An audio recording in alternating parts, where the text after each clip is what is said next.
There it is. Drake's Fang.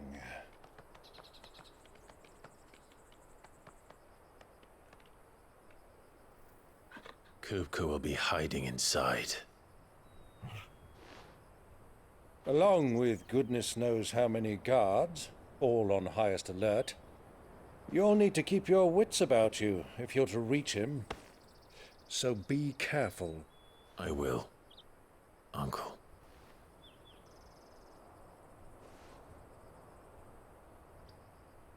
Before you go, Clive, allow me to apologize.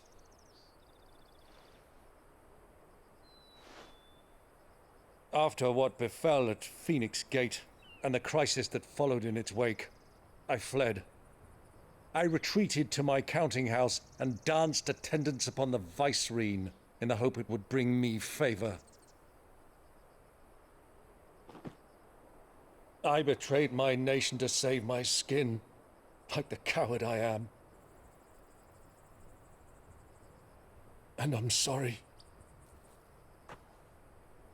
Uncle, please.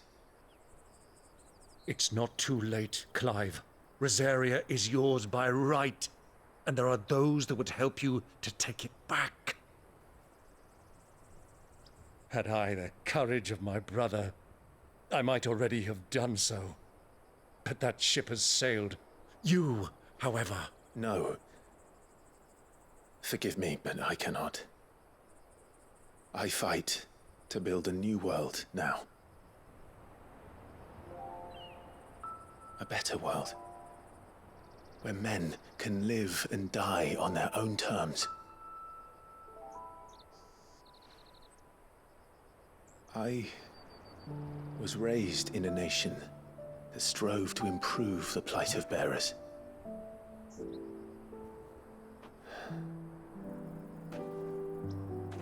Only later did I realize that spark of freedom did not arise by chance, but was kindled by my father. You would see me follow in his footsteps. And that is exactly what I mean to do. Not by ruling Rosaria, but by extending his ideals to the whole of the twins. Though every soul in the realm may judge my actions heresy, I am certain my cause is just. You really are just like him, you know?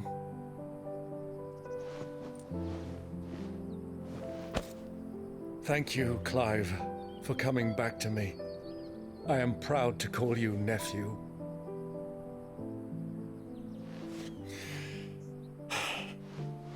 Well then, this is where we must part ways. Wish me luck in convincing my Canvarian friend to share his considerable talents. I mean to plunder his coffers and prove myself worthy of a place in your merry band. Till then, my boy. Till then, go safely, Uncle. And you, nephew. We have much to catch up on, you and I. I shall expect you to regale me with the tales of all your adventures when next we meet. You can regale me too, Torgal.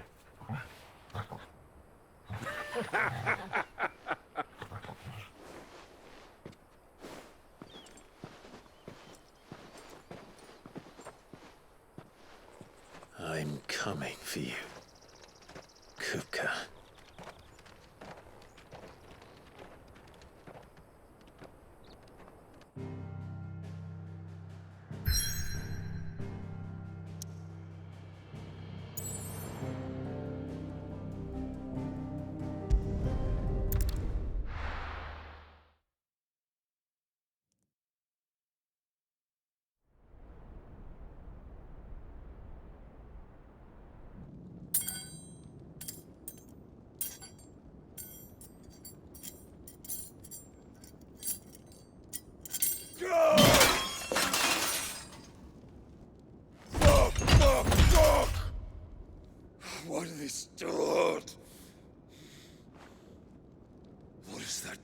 got a rat done to me.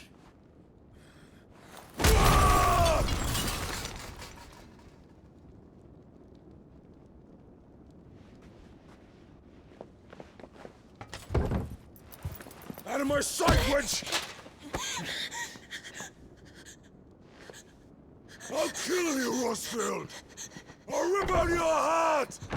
I'll tear you limb from limb! Peace, Hugo. The table shan't hurt you any longer.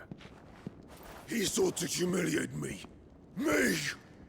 If you hadn't interfered, he would be dead! You truly believe you would have triumphed had the battle continued? Titan would have ground him into dust! And how would he have done that without his head? Shut up! You weren't strong enough, and you call yourself a dominant. Or rather, you did. You mock me, Harbert.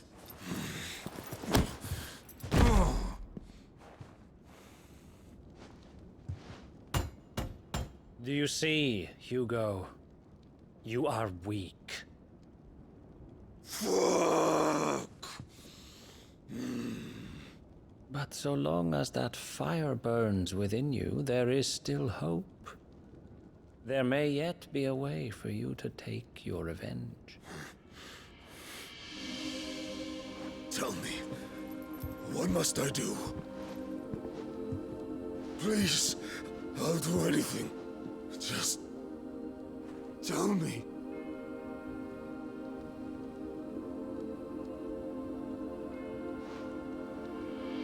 The heart.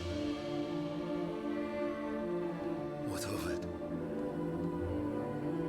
A Mother Crystal's heart is the most concentrated source of ether in all creation. Perhaps you could take advantage of that. Of course, the crystal would not yield her blessing to any ordinary man.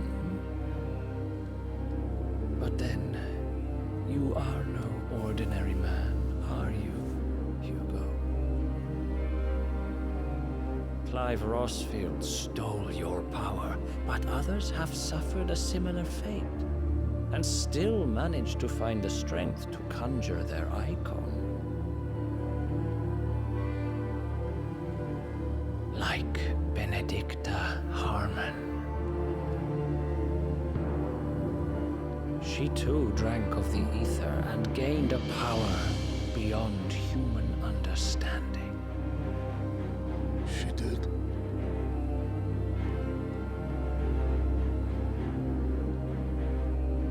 Benedicta. Benedict.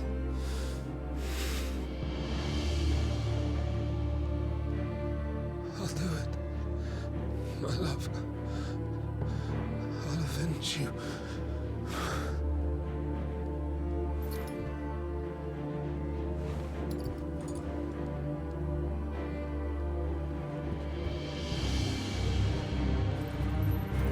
Run along now, Hugo.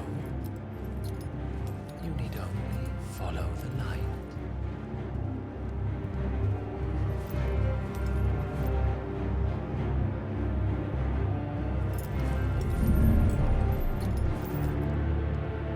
Muthos is here.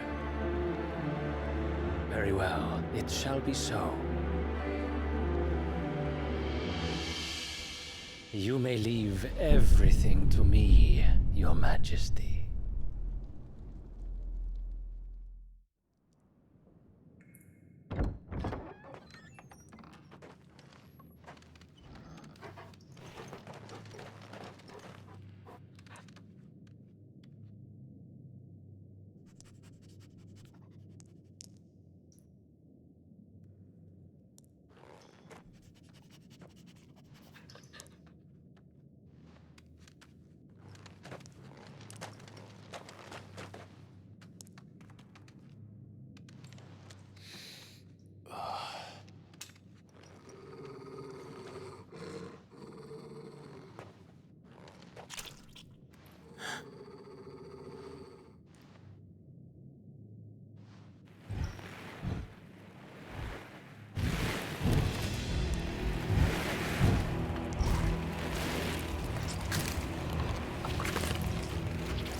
The Royalists bring them from Ash?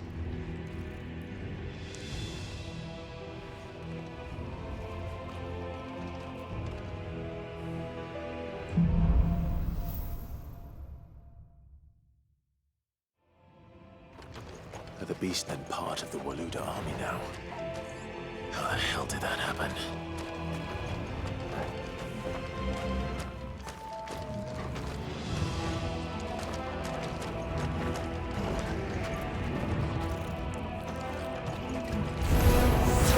They spotted us.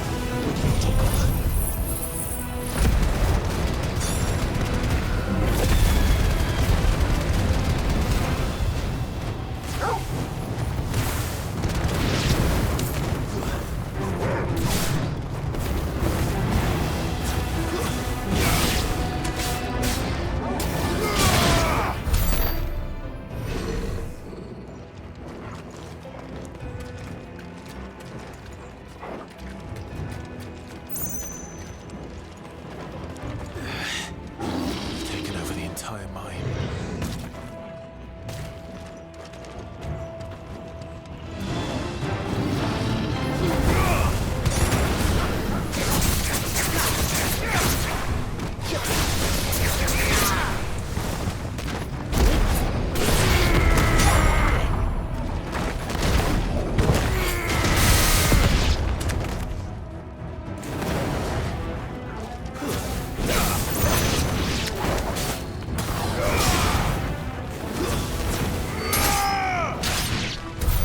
So much for the men of the Rock.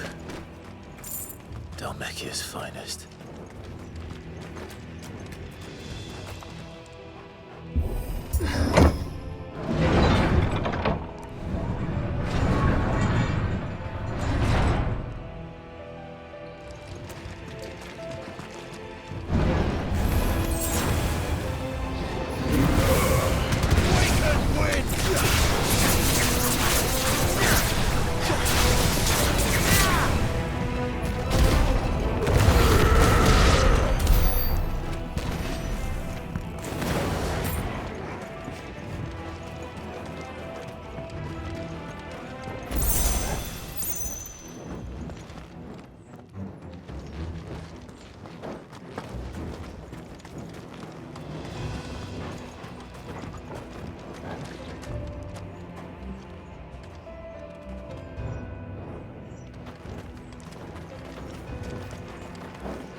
This must be the way out.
I won't be sneaking past this one.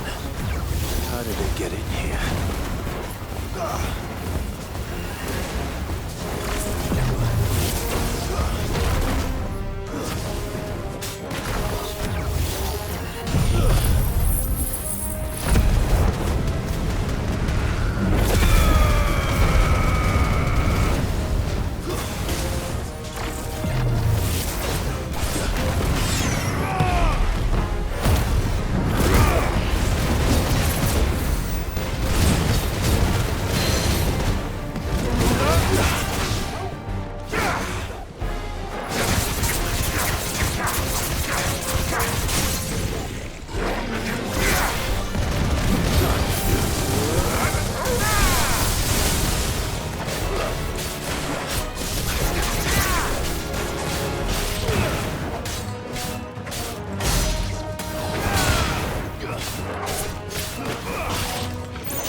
Flames.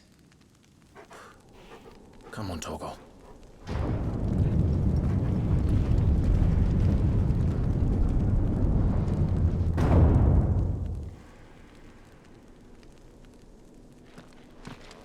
Kupka never did do things by halves. As if taking the Mother Crystal for his own wasn't enough. He had to build his castle in it.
Let the trial begin.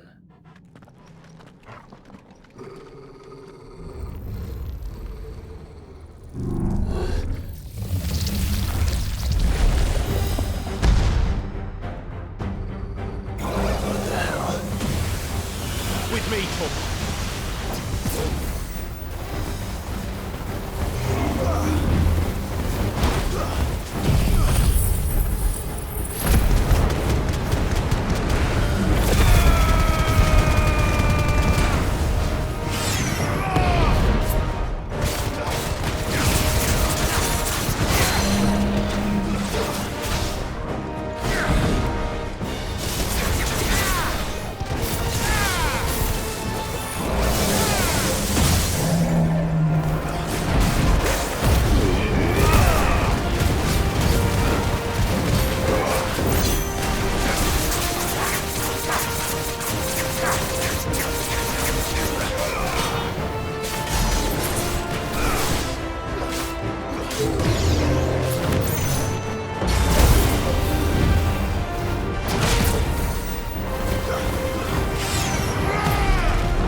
Seems we're expected.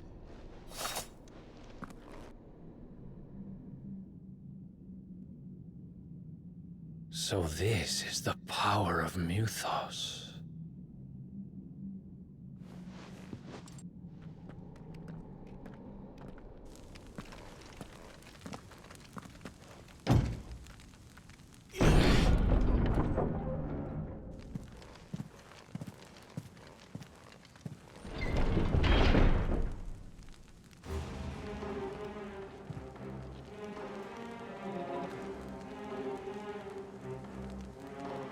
Did the orcs do this too?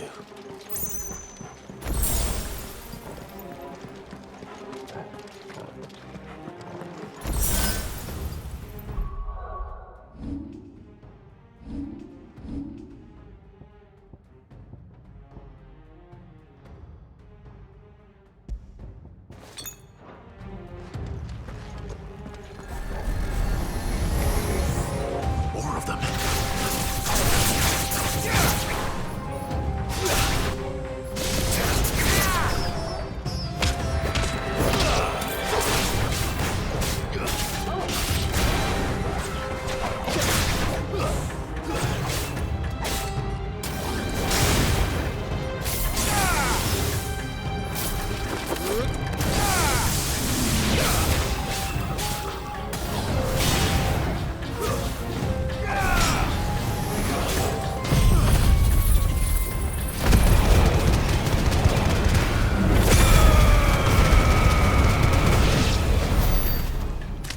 What the hell is going on? Are these things here for me? Or for him?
First orcs, now these nightmares. Is this your doing, Ultima?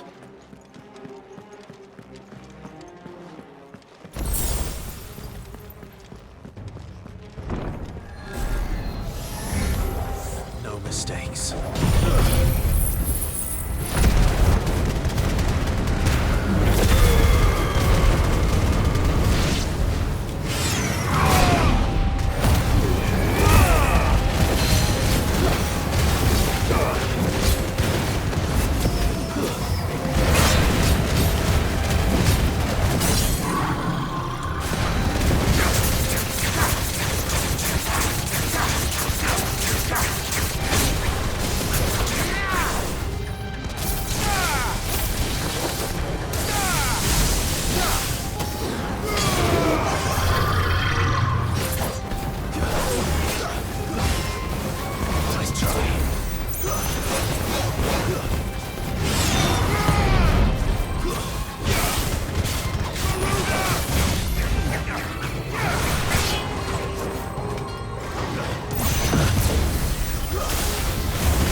You've been busy, Kupka.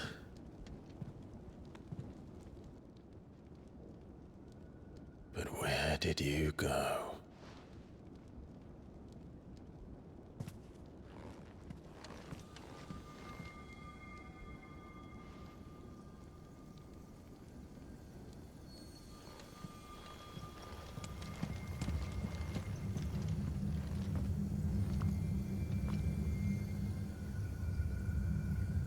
The heart.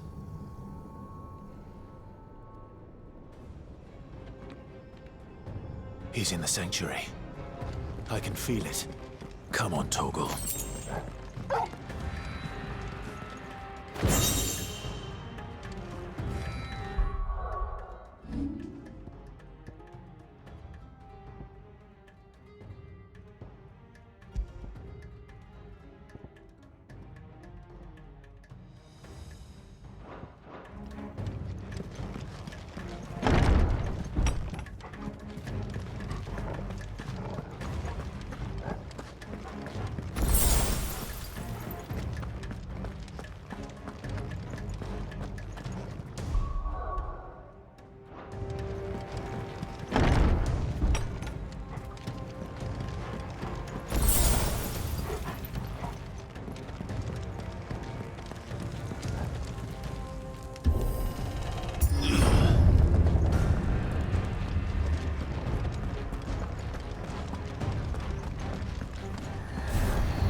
be the last of them.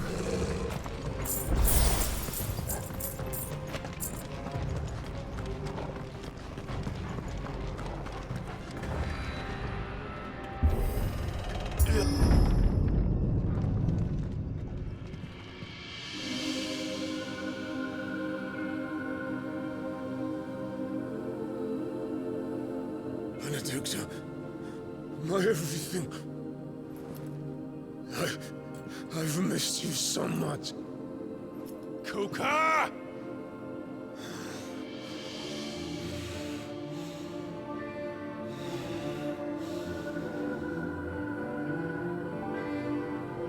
I swear to you, my love, we will never be parted again. What's wrong with him?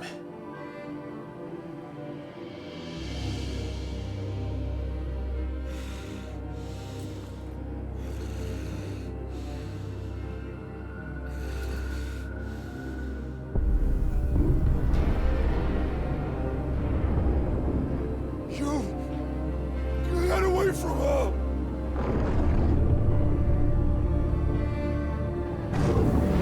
Benedicta!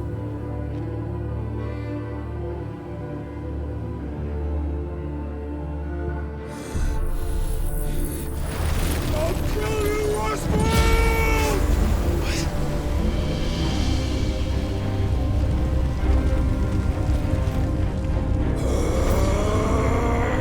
Oh shit, he's priming.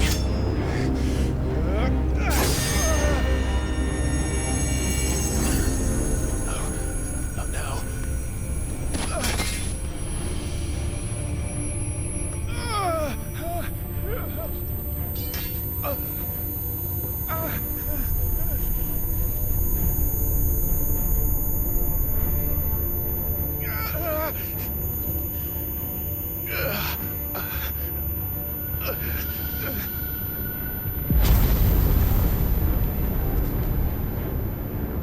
Come on.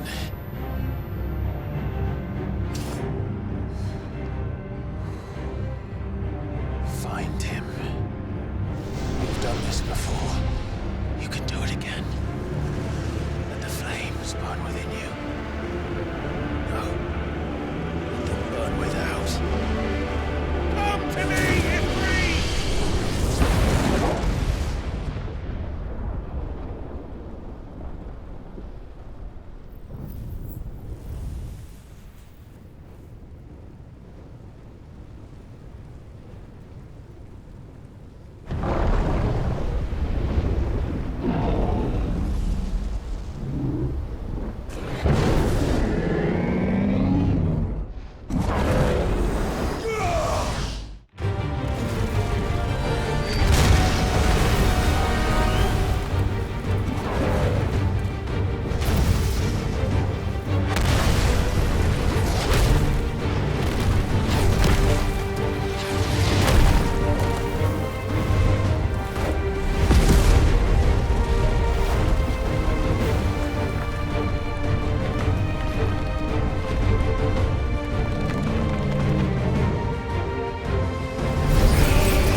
So could I!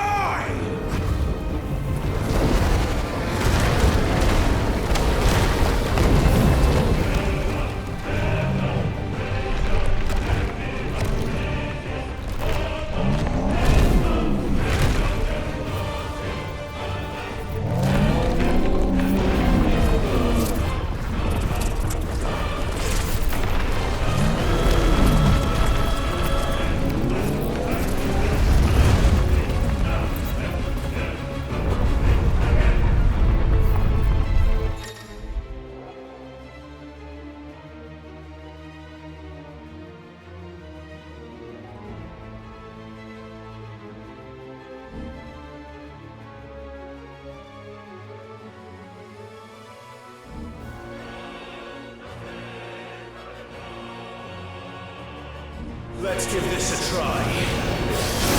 Not bad.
Help me. It's do or die! I'm coming, Kuka!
Is that you, Ultima?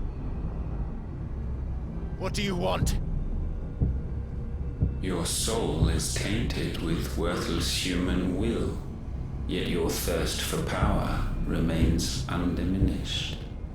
With every sip you take, you grow in strength, and soon you shall achieve perfection. I don't know what you're talking about. You will accept us, Mythos. It is inevitable. You were created for this purpose, and you shall serve it. Never!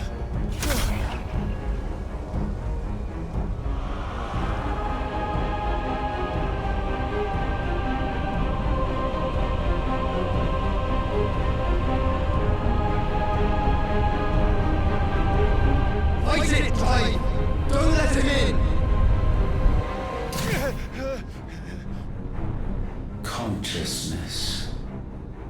We see now. Human will is so insubstantial it cannot exist in isolation. You mitigate its weakness by interweaving it with your consciousness. We believed we had merely to purge you of your will to claim our vessel.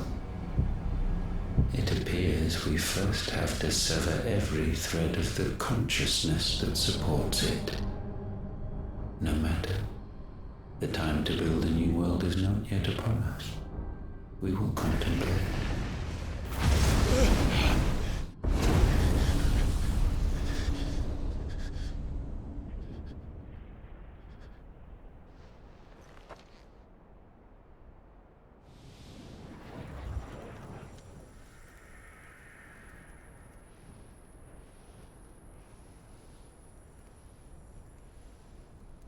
Thank you, Joshua.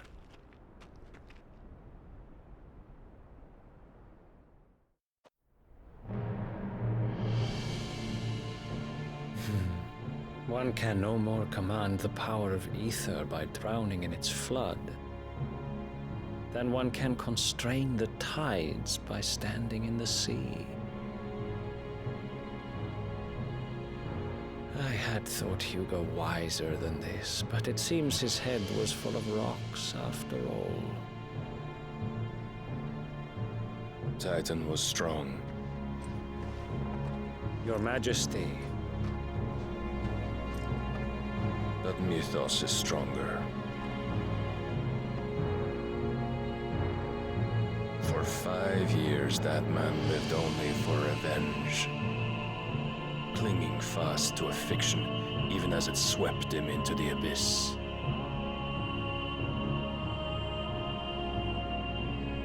One cannot change one's nature through force of will alone. Only the Almighty can do that.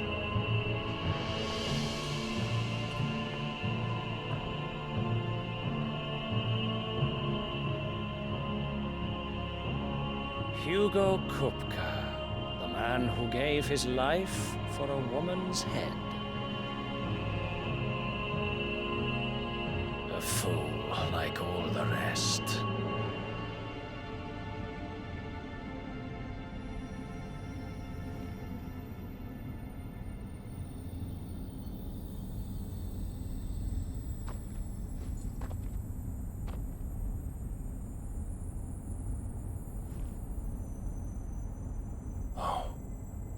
That the death of a mother crystal should be so beautiful.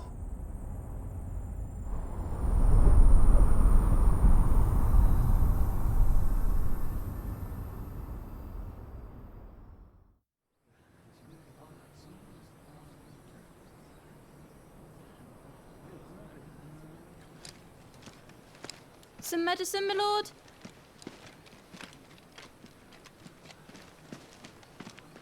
I have salves, potions, anything you need. Stop bothering me, urchin, or you'll feel the back of my hand.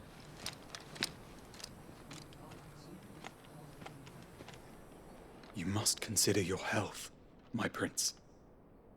If a show of force is needed to keep the Dalmex at bay, you may trust in your dragoons. I beg you to call on Bahamut only as a last resort. His strength comes at too great a cost. The Empire agreed to an armistice with the Republic, and yet the Emperor still plots its ruin. For now, the Dalmex suspect nothing, and as long as I can hold their gaze, war need not be inevitable.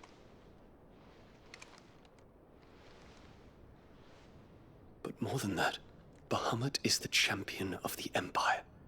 When our people look to the heavens, the sight of him gives them hope.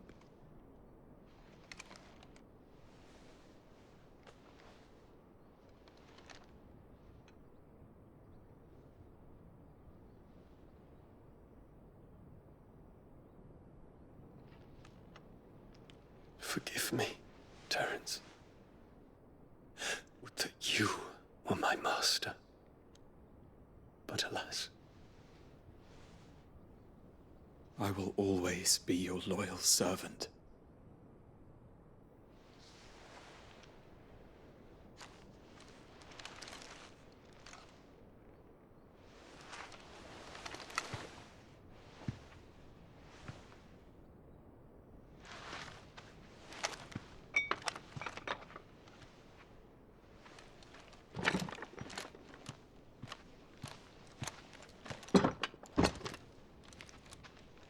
Should the Council's brazen maneuvering prompt the Republic to tear up their own treaty and launch a new assault, our soldiers would advance to meet them, cutting across the Central Isles, but not in time to prevent their forces from breaching the southern defenses and storming Twinside. And so the capital would become a battlefield. Thousands of innocents would die. I cannot allow that to happen. There is one small mercy, at least. You will not be forced to do battle with Titan.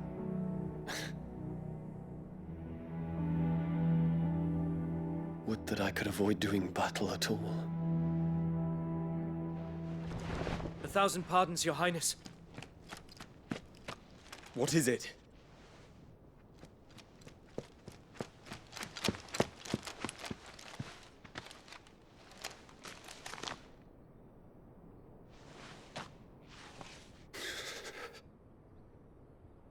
Olivier has been made Emperor. What is the meaning of this? My father's orders. What were they? Quickly! Yes, Your Highness. His Radiance requests that Your Highness maintain position here and... Ah!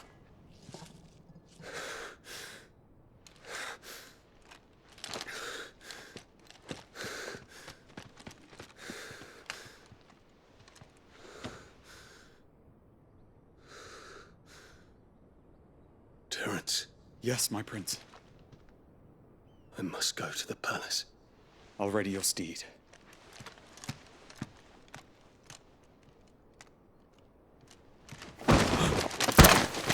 What is it now?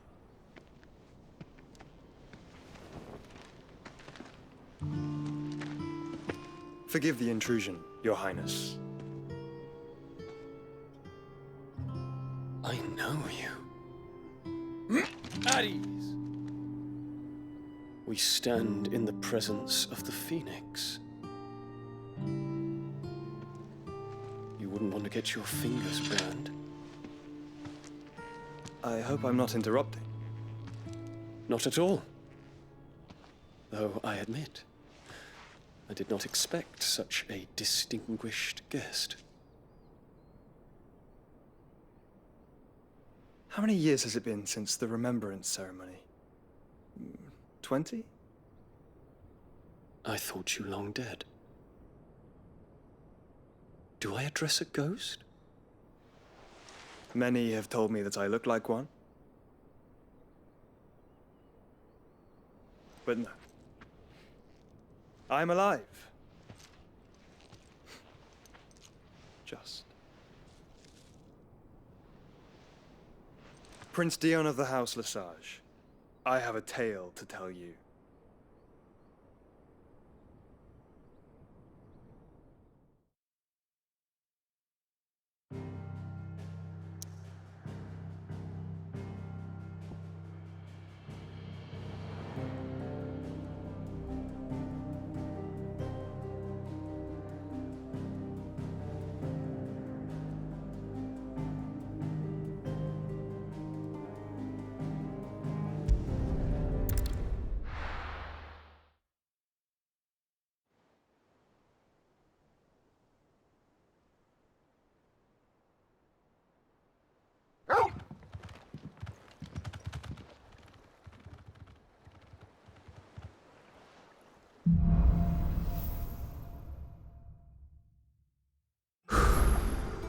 better give Otto the good news.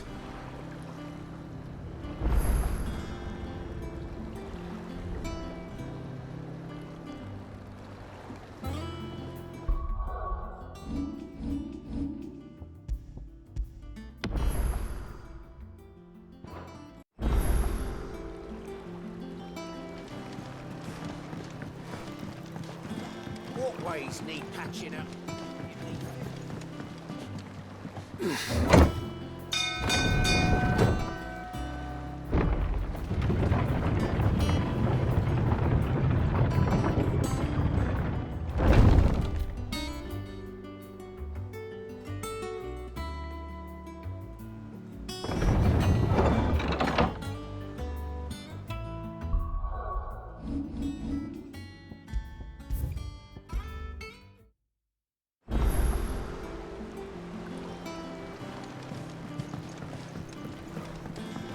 Walkways need patching up. Sid.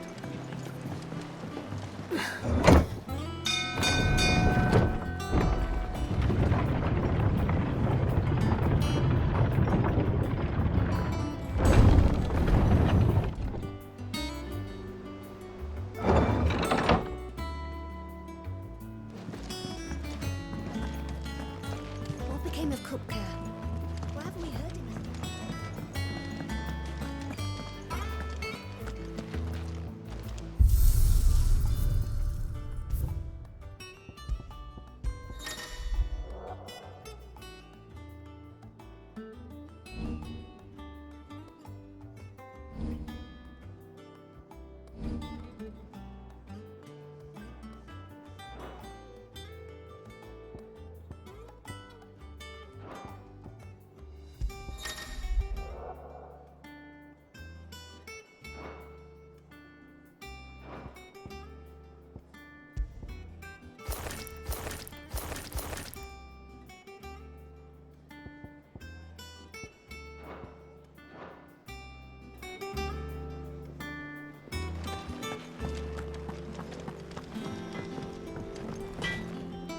Back, are ya? What's something for you, dear? Anything else?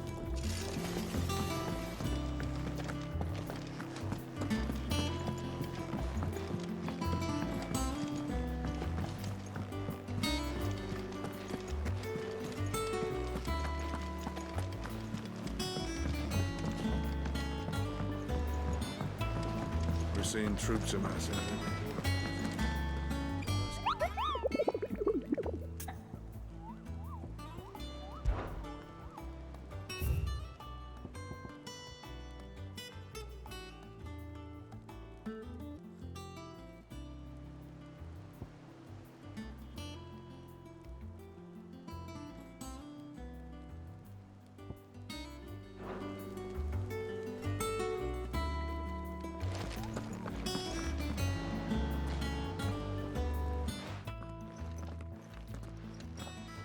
Clive, you're back. I am. And with glad tidings for once. Hugo Kupka is no more. Well, I'll be. All of our comrades who lost their lives back at Sid's place be smiling down at you right now. We had a stolus from Lubor saying Drake's fang had fallen. I expect that was your doing as well, was it? It's a long story. One for the history books, I'll bet. Welcome home, Clive. It's good to be back. You look better. I feel it. Which means I'm coming on your next little adventure. You're not leaving me behind again. Wouldn't dream of it. Otto. Any word on the Royalist movements since I've been away? Shouldn't you be putting your feet up? If you really want to know, go and have a word with Vivian. Thank you. I will.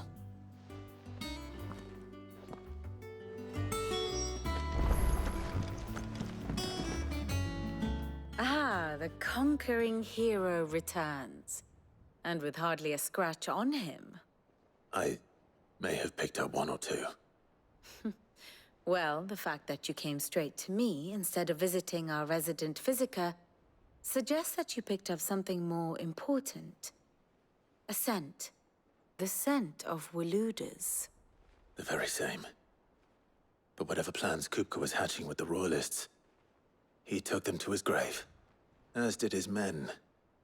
Slaughtered by the orcs who'd taken over the Fang. Orcs, Vivian. I've never seen such creatures in Storm before.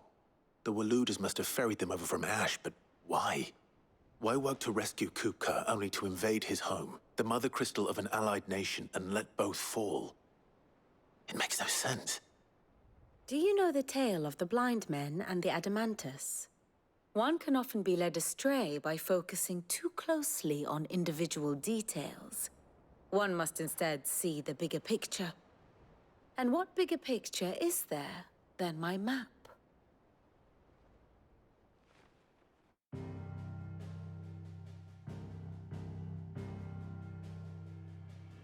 The Kingdom of Waloed claims dominion over all of Ash. It is a nation forged by the bloody conquest of Barnabas Tharm, the dominant of Odin. The Canvarian War of Independence in 849. The Battle of the Twin Realms in 865. The Battle of Belinus Tor in 873. Wheresoever his armies fought, Odin was found where the fighting was fiercest. But of late, the warrior king appears to have laid his sword to rest. Battle rages for control of the crystalline dominion. Yet Tharm sends not a single ship in support of his Dhalmekian allies. Meanwhile, the Blight ravages great swathes of Ash. Yet warlike Waloed shows not the faintest interest in laying claim to untouched lands. So why go to the trouble of sending an army of orcs into the heart of Drake's Fang, only to make no attempt to claim the Mother Crystal for Waloed? It can hardly be for lack of men. Tharm's armies rival any in the Twins. No. We have not seen the last of the Waluda standard. Odin will ride again. It is but a question of when.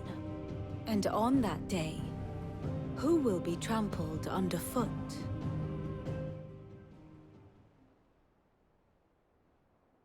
In summary, I know not to what end the Royalists betrayed Kupka. I know only that it is part of some broader scheme. A scheme tied to the ambitions of one man. King Barnabas. But there is no need to wallow in confusion. If one is to cure a sickness, one must first identify the symptoms. And your Lord Uncle has volunteered to do just that by keeping an eye on the Royalists' movements. He's really throwing himself into this. Indeed he is. Which means all that remains for us to do is await his reports. Well, not quite all in your case. The people of the Hideaway must hear the news. Justice has been done. Hugo Kupka is dead. The wounds he left that night are still raw, especially for those who lived with Sid the longest. Tell them that those wounds might finally begin to heal. Consider it the price of today's instruction. I've never known you to be sentimental. What can I say? I am only human. And we are, all of us, sentimental animals at heart. I suppose we are. Very well. I'll go and spread the word.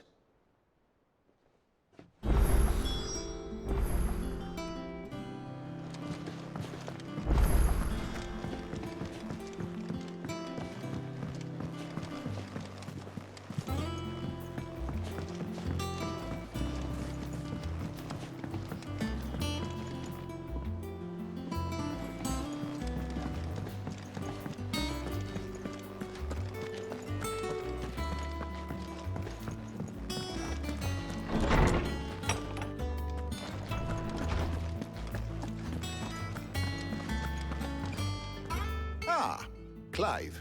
Have you come seeking the gift of knowledge? No. To share mine, actually. Hugo Kupka is dead. Oh my. Can it really be true?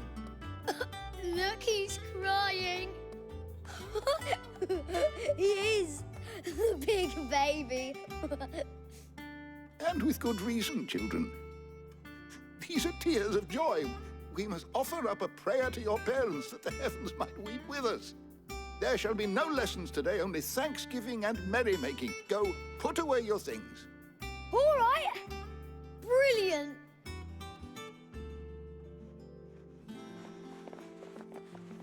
Finally, a new dawn has broken.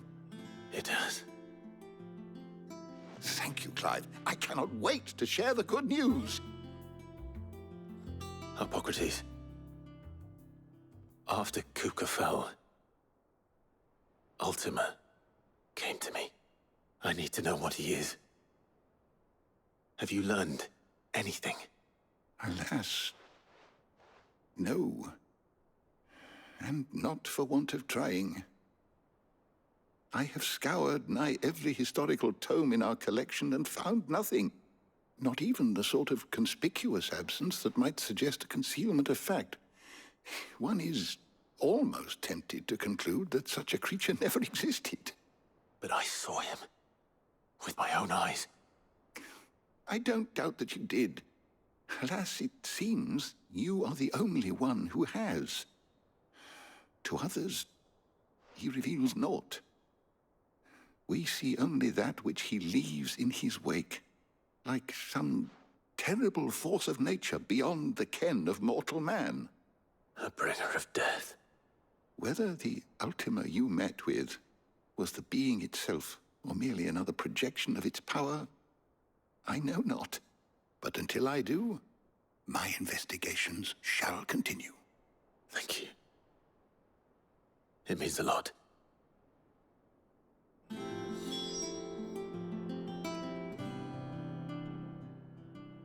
How good it is to see you, Clive. I don't believe you've read this particular chapter before.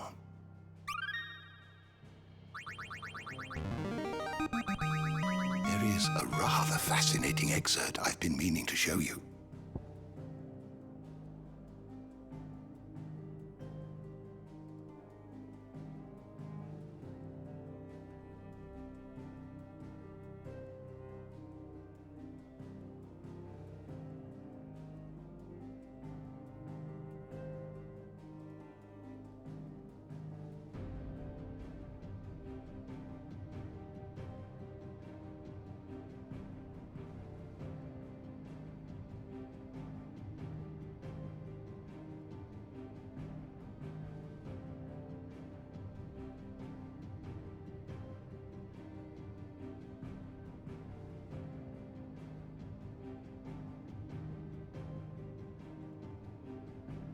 What subject shall we consider today?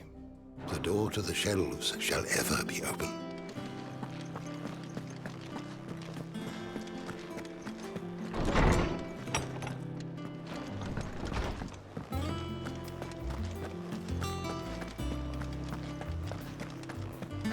Welcome home, Clive. I was hoping you'd be back soon. Well, someone looks pleased with himself. It's true what I'm hearing, then. Nothing escapes you, Lady Karen. It's true.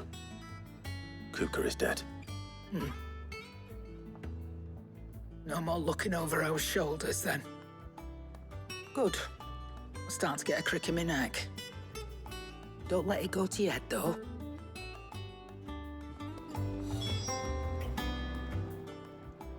Well, don't just stand there gawping. Go on, then.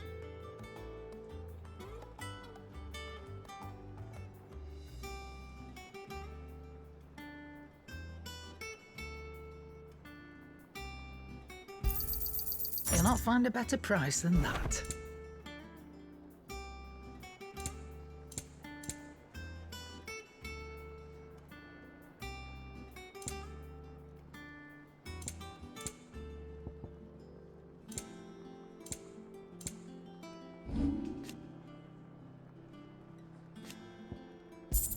Is that all?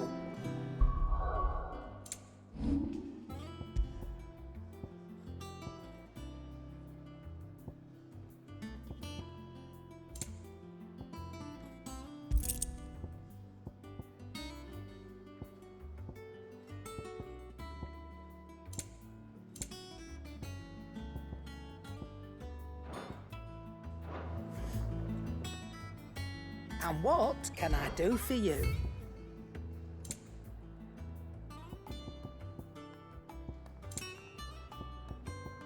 Come again. Or don't.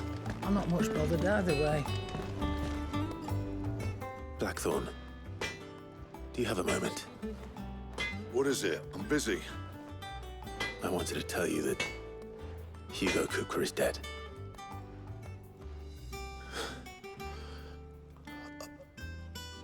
I can't tell you how long I've been waiting to hear those words. This is it then. A new beginning under a new Sid. I'll try to live up to the name.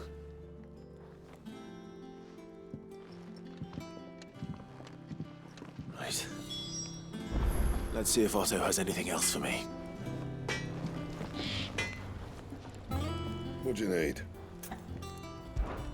A Sancfordian, do you?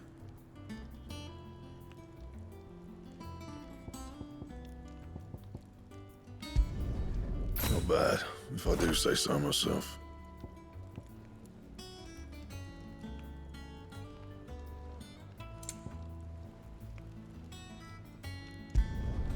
No scratches, all right? Not bad, if I do say so myself. Yeah, that should do you.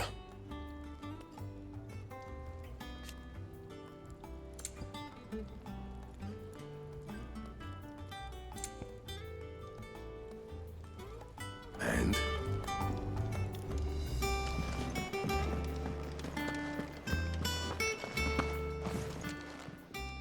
Is it business? Or...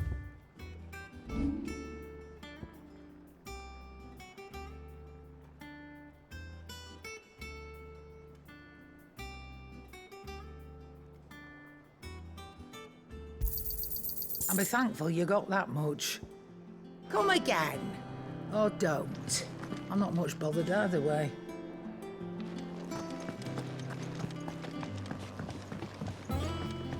I'm telling you, it's true. I heard it from Otto's own lips. Hugo Kupka is...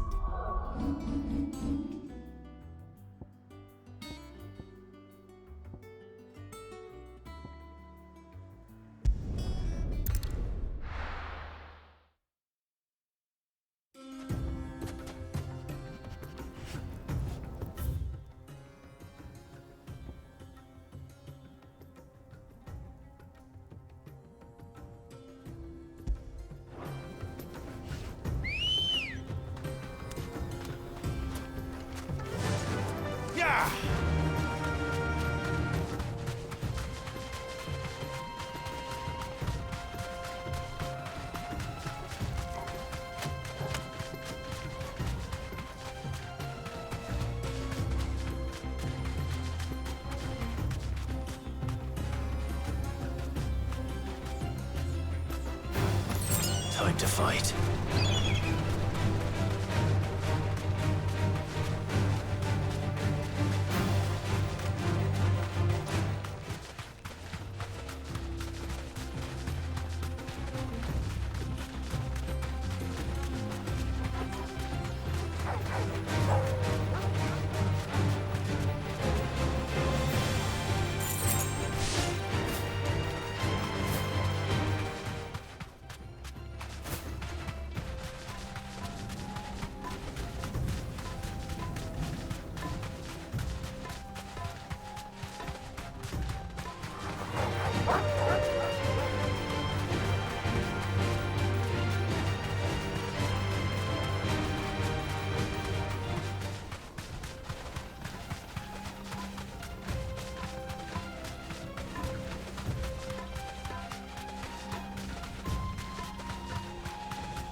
Be safe.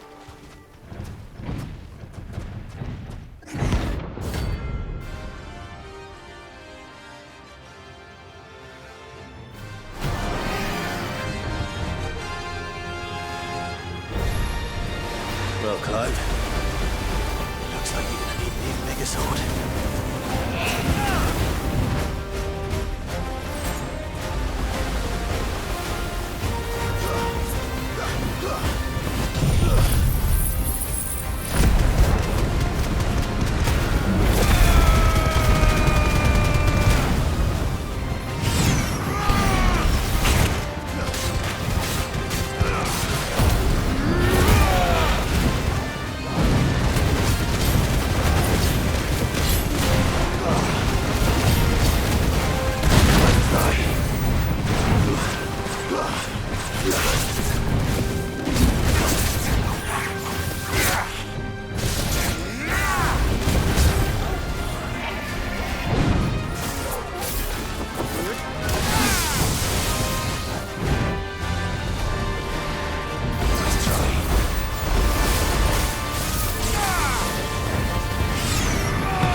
should have stayed in its shell.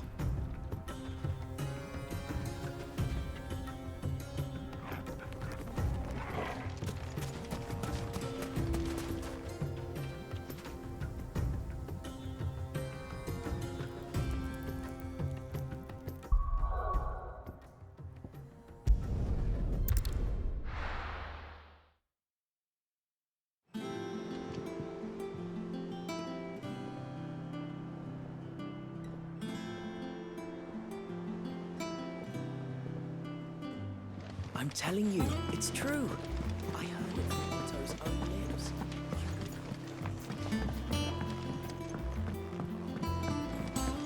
We're seeing troops amassing at every border post. You barely sat down since you came home. Vivian got you running errands or something? Just spreading the word.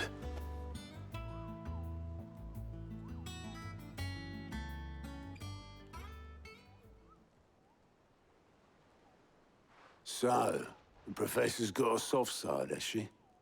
I'd never have guessed. No. She was right, though. Everyone was glad to hear the news. Ah, but you ain't told everyone. I can think of plenty of friends back at the old hideaway who'd sleep more peacefully for knowing. Not least of all Sid. You should tell him. You're right. I should. And I will. Well, when you do, be sure to take Mid with you. She's been going at it hammer and tongs down in that workshop of hers, trying to do her father proud. I can't remember the last time she visited the old sod's grave. Very well. I'll suggest it.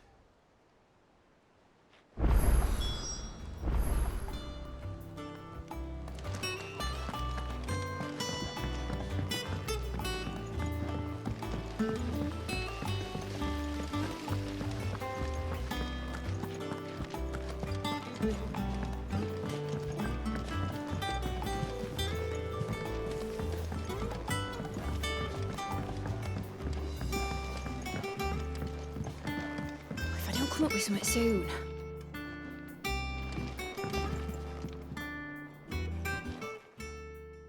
All right, Clive?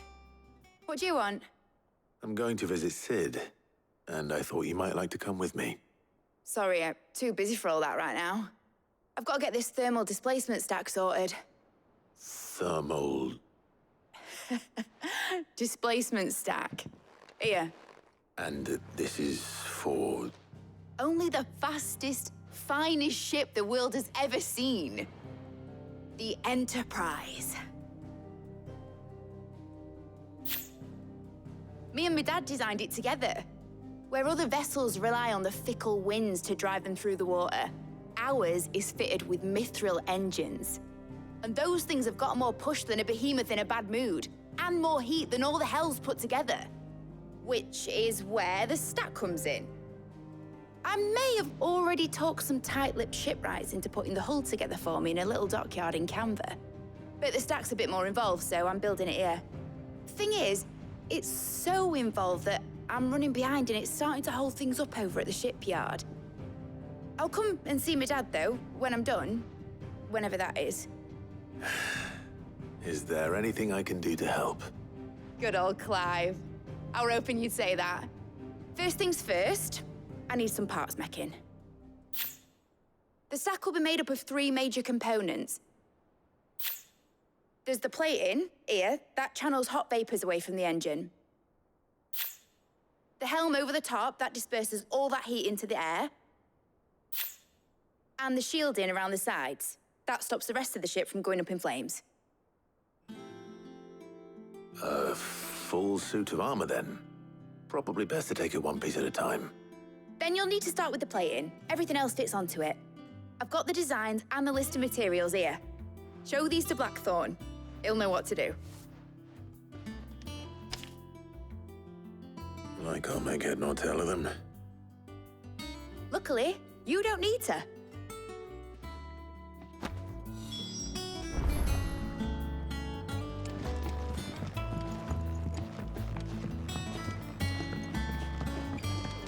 I think Mid might need some help.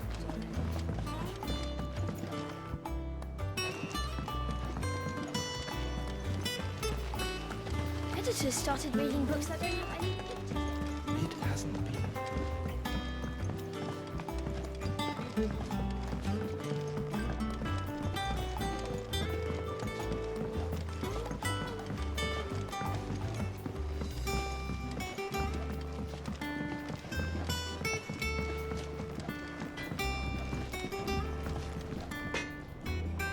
Blackthorn, can I ask a favor? Out with it. It's for Mid. This my last chance to say I'm otherwise engaged. I'd spare myself the arseache. Go on then. What is it this time? She said you would know. Here.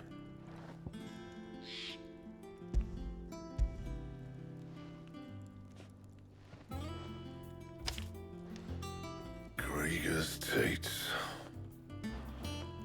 Well, I don't know what the hell you'd want this for, but I can make it. Won't be easy, though. And I'll need help. Get Gavin in here, will you? All right.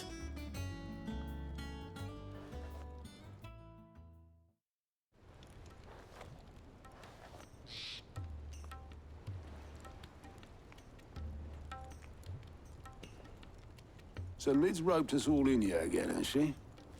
Typical. Still, if that's what it takes to get her to visit Sid's grave, I'll do what I can. And, what is it we need to do, exactly? Take a look at this. It's this plating. The usual sword grade steel won't work. We need something that can get very hot, very fast, and still keep its shape. That means an alloy.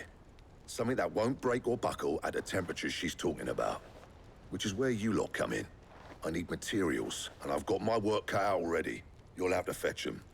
Now, there's a special kind of sand I'm after that you can only find out in the Valcroy. Stardust, they call it. As for the rest of the stuff, my usual supply should have it in stock. It just needs buying and bringing back here. Well, we'll get it done quicker if we split up. One of us should probably give you an hand coat in the sand. And the other can go and get the rest from this supplier. Right then. Well, make your minds up who's going where, and we can get this over with.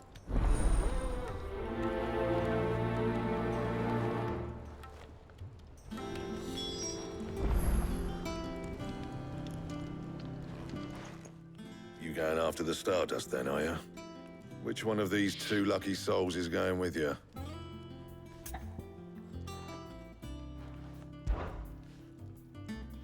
Otto, you're with me. All right, then. Where do we find this Stardust, and how will we know it when we see it? There's a river that runs through the southern reaches of the Valcroy. It's the black sand that washes up on its banks that you're after. And I'm guessing you'll be needing sack loads of the stuff. Might be worth our importers at the Dalimil Inn. I'll head down then. See about finding us a wagon. All right. I'll meet you by the river. You two take care, eh? I'll go and see the supplier. Just don't let the bastard fleece you, eh? He wouldn't do that. He's Blackthorn's mate. Isn't he? Best of luck.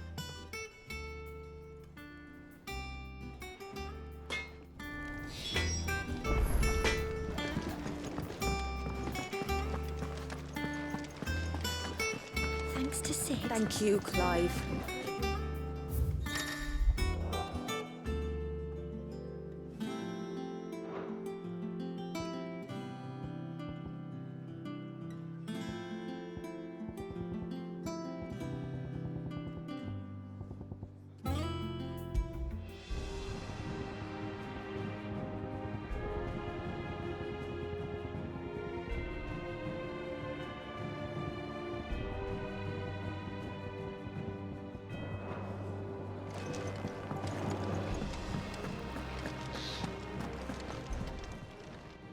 Well, don't just stand there gawping.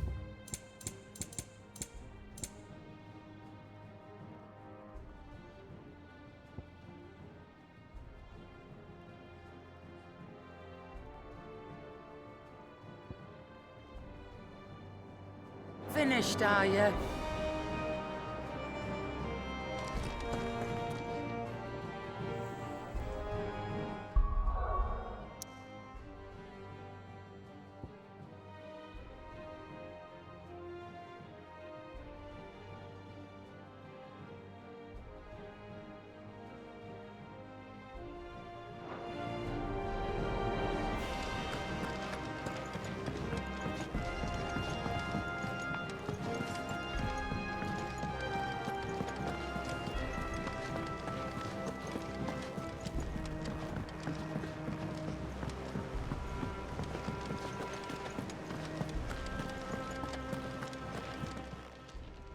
Clive. Here you go.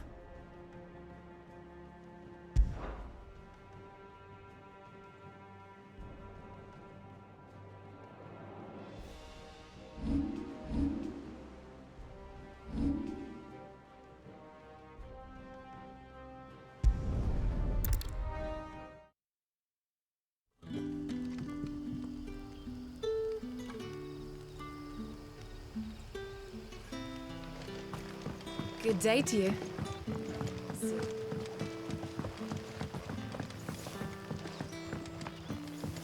The crystals we get from the tail are all but worthless. What can I interest you in today?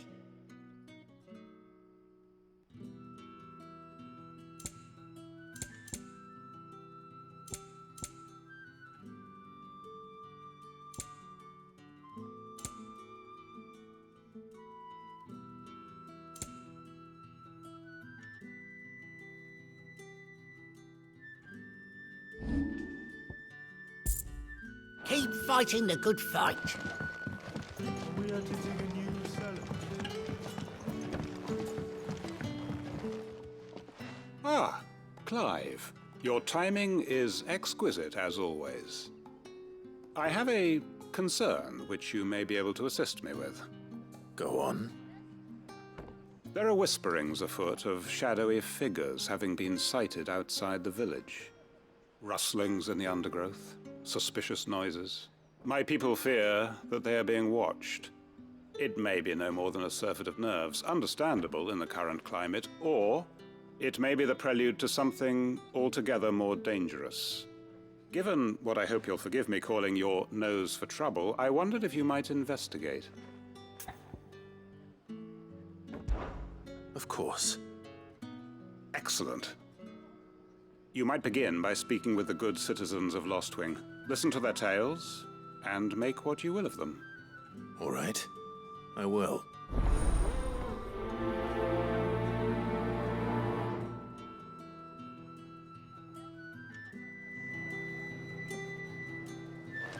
Hello, Sid. Right. Let's see what the people of the village have to say. I'd better find out if this is just nerves, or something we need to take more seriously.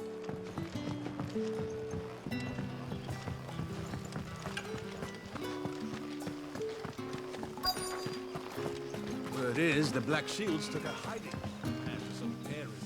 Excuse me. Quentin mentioned strange figures having been sighted near the village. Have you seen anything?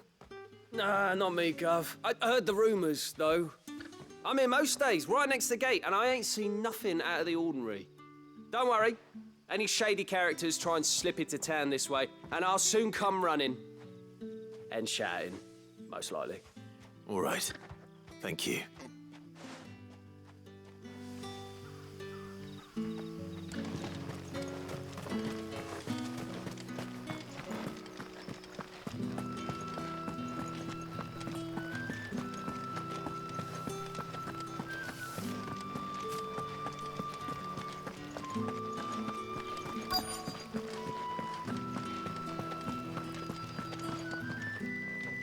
Do you have a moment? There's talk of suspicious figures in the woods. Have you seen anything out of the ordinary? No, but I've heard something. Sound of scraping metal, like someone sharpening a sword. Where was this? In Lorbert's Pass.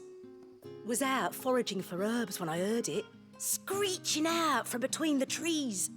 Ran back here as quick as my legs would carry me, and I ain't been back since. I see. I'll look into it. Thank you.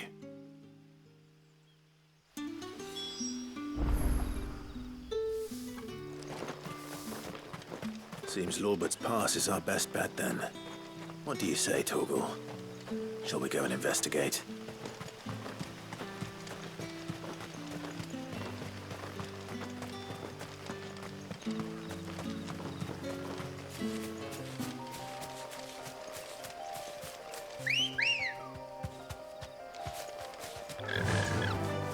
Fly, Ambrosia.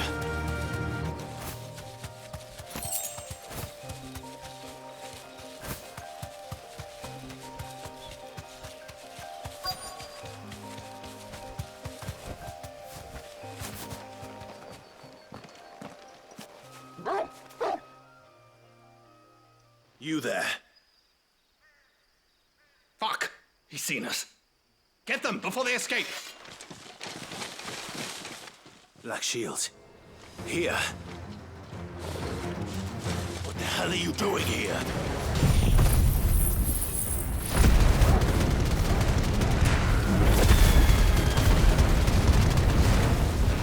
What is it to you? Not that we give a damn.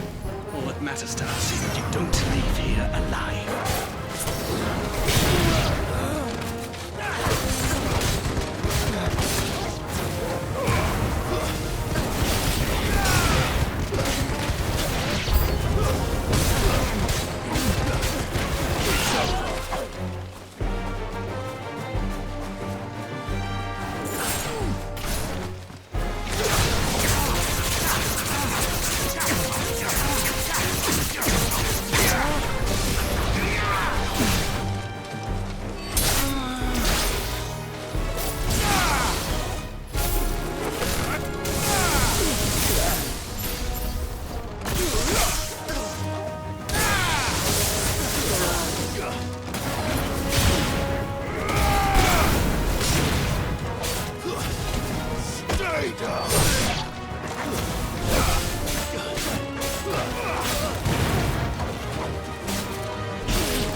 Why were they here?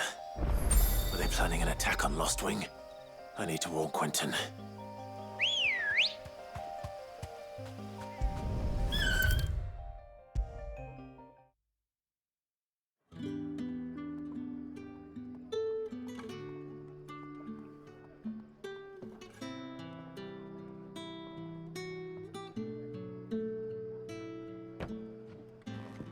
Clive, how goes the hunt for our sinister figures? I found some Black Shields hiding near Lorbert's Pass. They're gone now. Black Shields. The Empress's former bloodhounds, though they serve another master now. One who means to root out and destroy both me and those I care for. And it would appear the pack has finally caught the scent of its prey. Damn it all. I had hoped I would have more time than this. More time to prepare. But if we are cornered, we have no choice but to bite back. And bite back we shall. I'm sorry. You're going to need to explain. Who did the Black Shield serve now? And why would that person want you dead? Because I want him dead. Who? The former Lord Chief Justice of Sanbreque.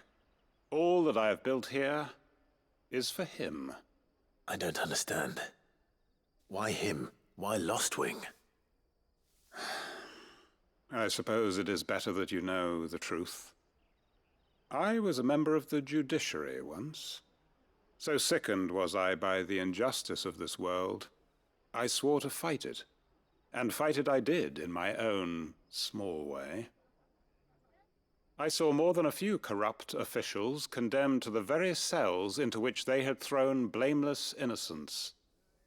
Men to whom the law was but a scourge to turn against the powerless.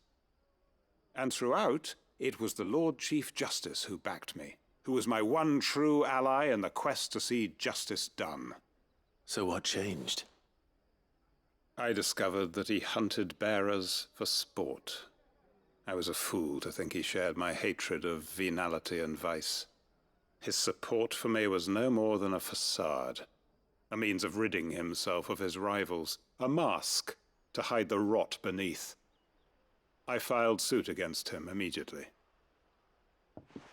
His response, however, was rather more visceral.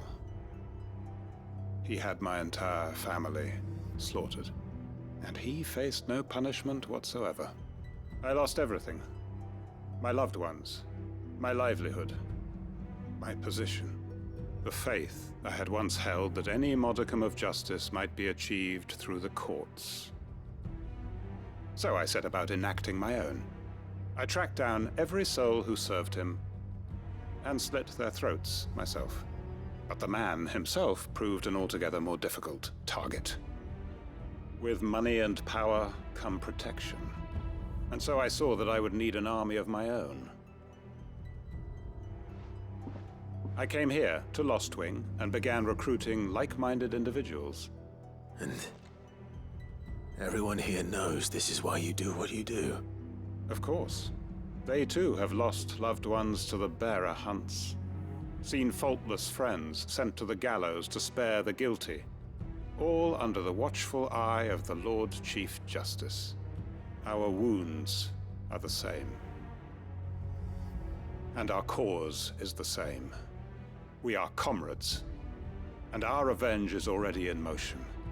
We know where he hides, how numerous and well-trained his guard. What we did not know until now, however, was that his plans may already be in motion too. Quentin.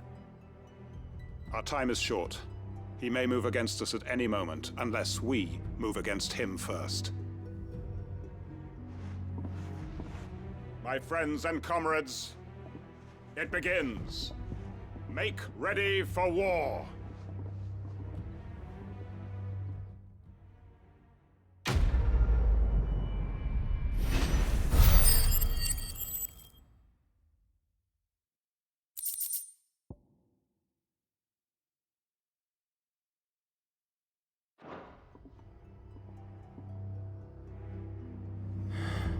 I'm not going to change his mind.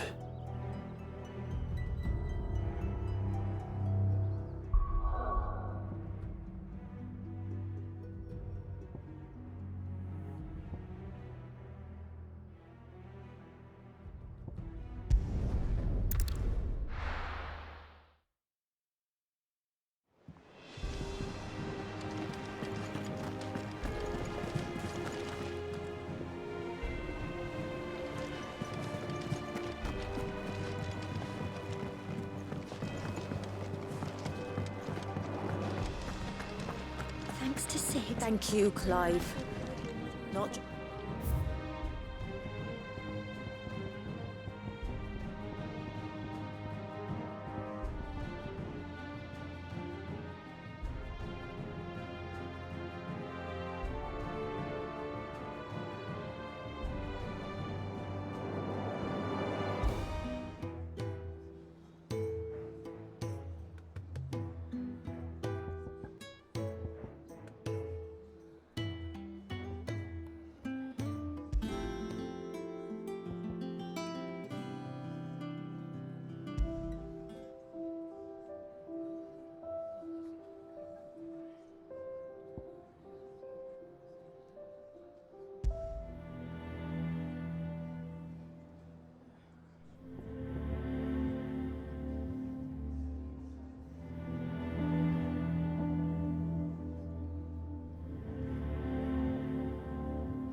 I wasn't expecting you back so soon. Come to claim your just desserts? Here you are. Come again. I may have more for you.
blade yet hungers, and so do I.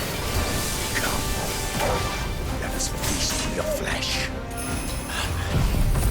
Your feasting days are over.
Those who kill for sport deserve no better.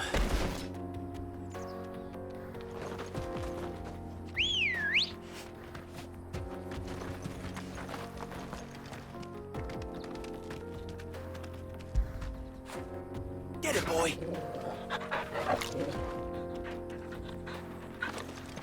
Ready, go?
Enough of you, are there?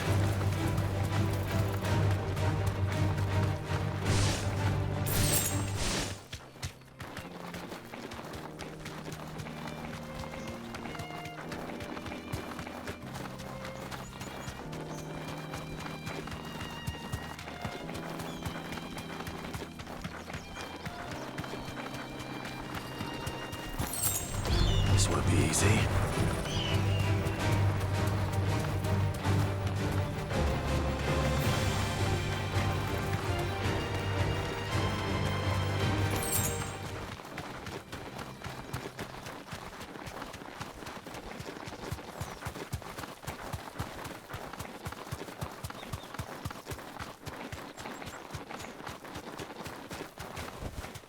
That'll do, girl.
Straight home now.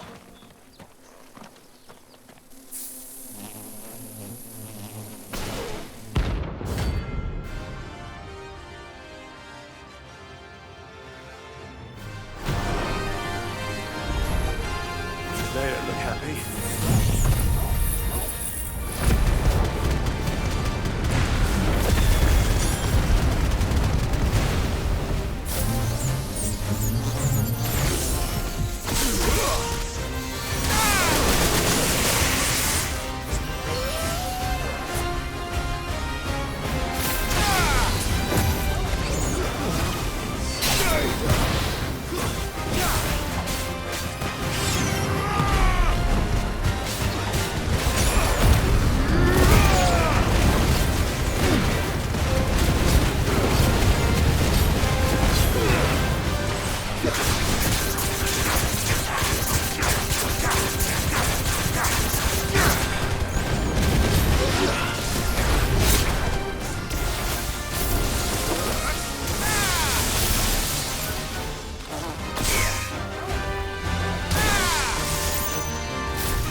Peace at last.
The most fragrant herbs and spices. There'll be no one to man the shop.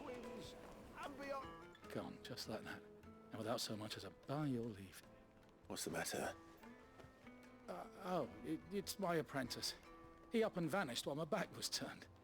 I'd go and look for him myself, but I've got a bakery to run. A bakery that's now short one pair of hands.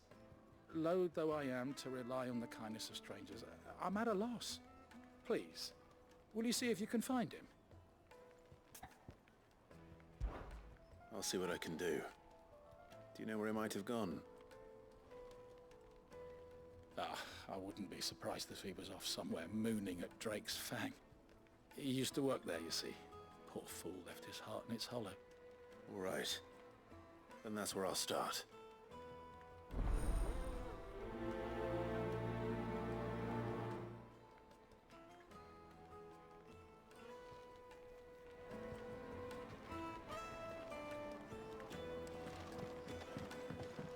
Oh, where did all the men of the rock go? Plates and pots!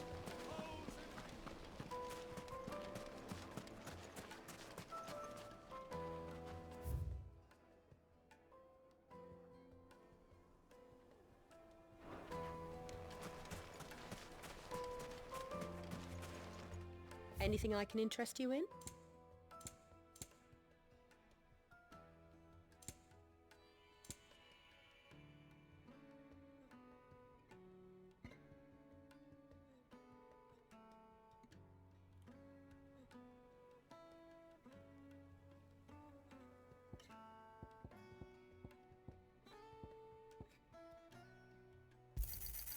My thanks. Here you are. An excellent choice. Here you are. An excellent choice.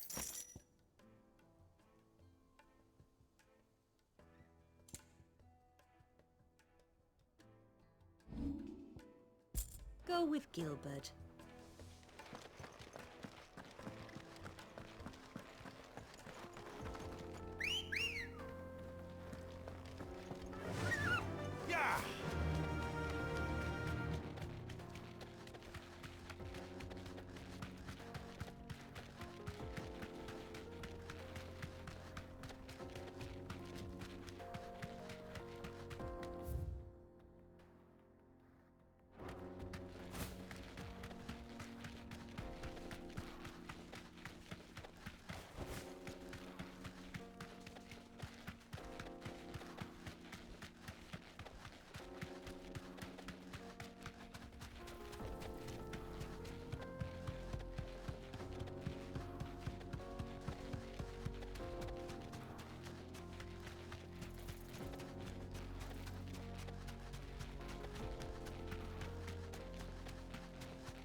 Excuse me. What do you want? The baker sent me to find you. I am a sorry, selfish sod, aren't I? Certainly not a baker. Master must have ruled the day he took me in. Time was the sight of the Fang used to calm my nerves. But now look at her. I take it you missed the Mother Crystal. I hated her, but she was all I knew. Worked her mines for years. And when she shattered, part of me shattered with her. I had to trade my pickaxe for a rolling pin, but I'm no good at baking. Every loaf I touch collapses. My bread's as hollow as I am. She was the only thing that could fill the hole inside me. Oh, I loved her, damn it. But now she's gone. She's never coming back. What am I supposed to do? I ask her. How does a shell of a man learn to live again?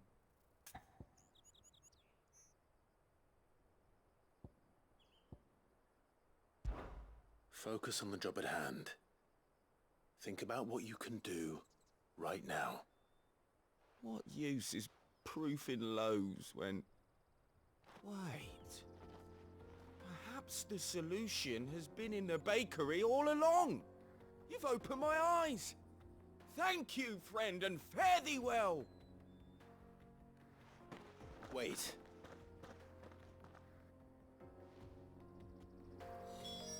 Suppose he won't be needing an escort then.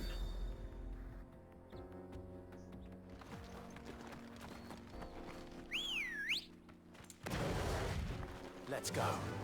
Fly, Ambrosia.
That'll do, girl. No, I'm telling you, it's gone. Can't be true. Silver platters, made from the stoutest stoneware. Oh, where did all Meneth look go? Light meat and dark, fresh from the grill. Get it while it's hot.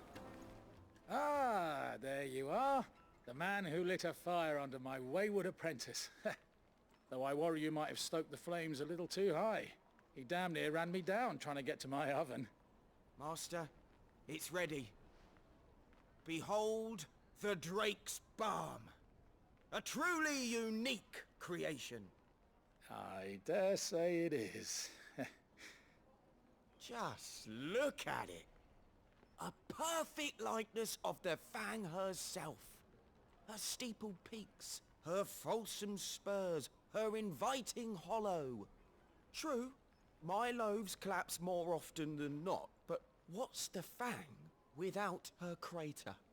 Why, no Fang at all. And look, inside.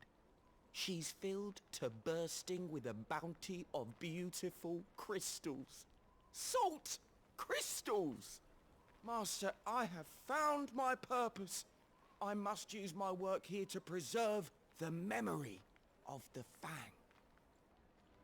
Well, if it tastes half as unique as it looks, I'd certainly say you're onto something.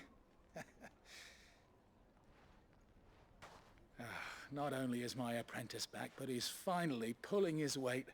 With any luck, I might even have a new delicacy on my hands. I don't know how you did it, but you have my thanks.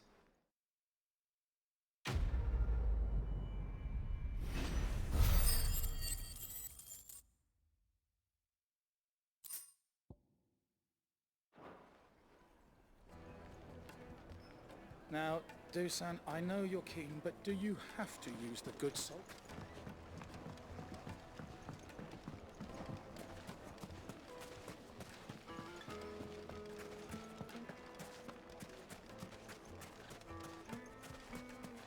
Did the constables test you properly before they gave you that brand?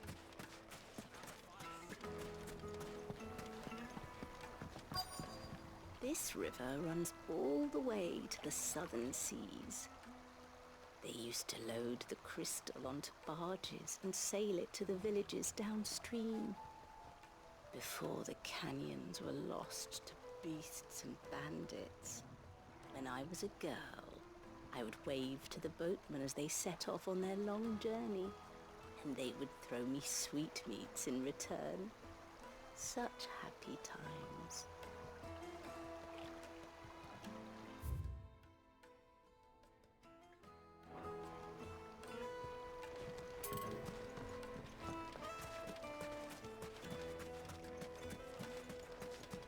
A 1,000 gil for a measly bunch of Gazal dreams.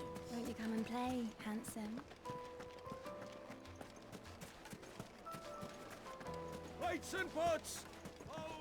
Oh, where did all the men of the rock go?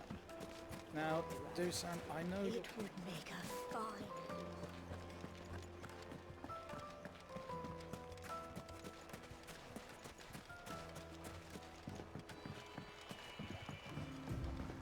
Looks like I found the river. Now where's Otto?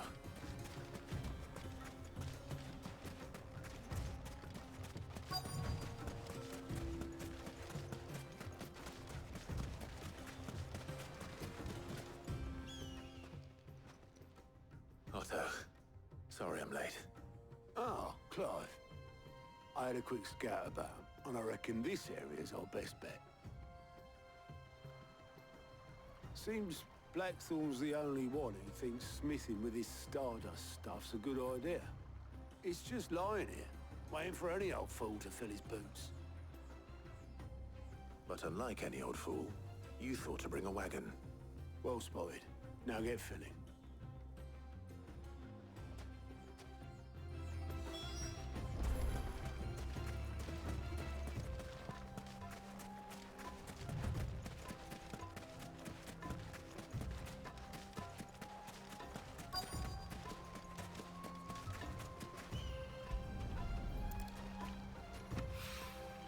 So this is Stardust. It just looks like black sand to me.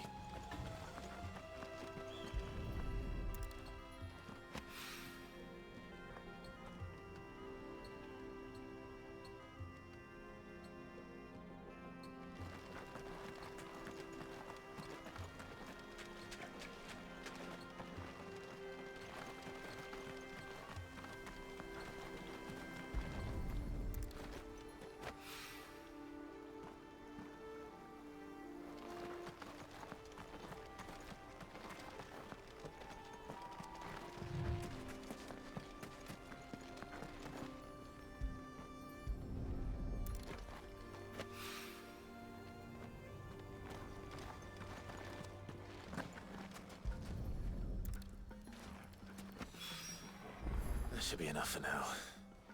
Let's see how Otto's getting on.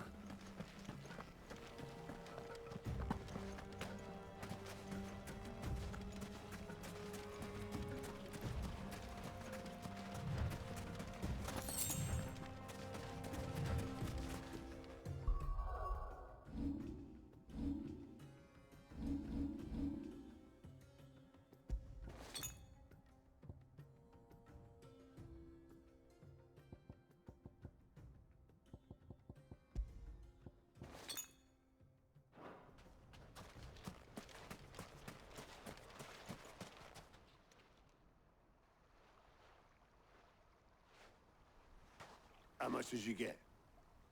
Enough. I hope.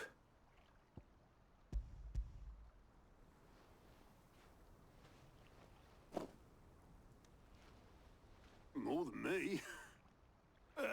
Put it all together and I can't see Blackthorn complaining. Much. Here, Clive. Do you fancy a walk?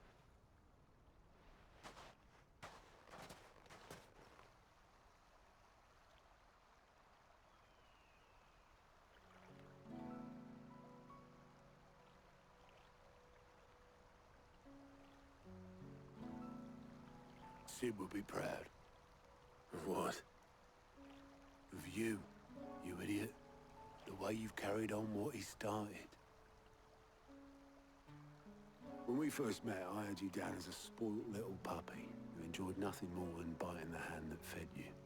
But 5 years on, you're the one doing the feeding. So thanks for proving me wrong. You weren't wrong. But I changed. Thanks to Sid. And thanks to you. When I suggested taking on his name, you were the first to back me. And if you hadn't, no one else would have. I couldn't have done any of this without you, Otto. Yo, give over. You're making me blush. All I did was choose hope over despair. I gave you a chance, yes, but you're the one who took it. You took a rabble of homeless, hopeless outcasts and put them back on their feet. Gave them something worth fighting for, just like the old Sid did.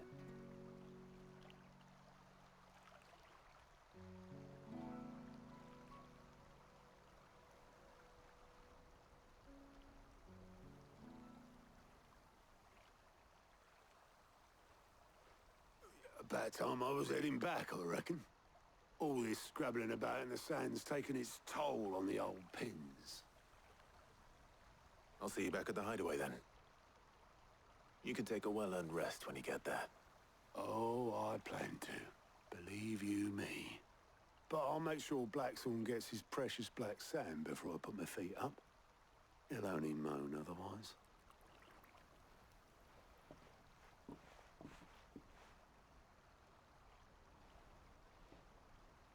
Right. Ready to go home, boy?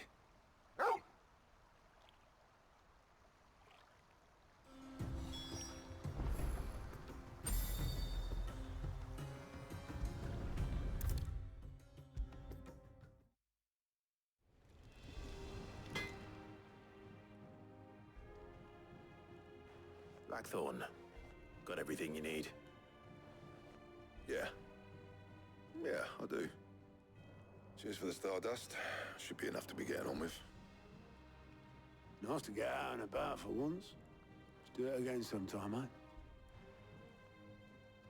I'll make a start on putting this thermal plating together then. It'll take some time, mind. So if you've got other things to be getting on with, I could do without you breathing down my neck. Thank you, Blackthorn. I'll let Mid know construction's underway.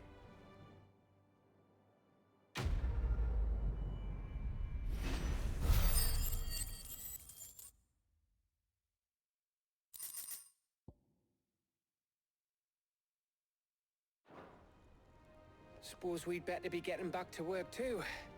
Give us a shout if you need anything.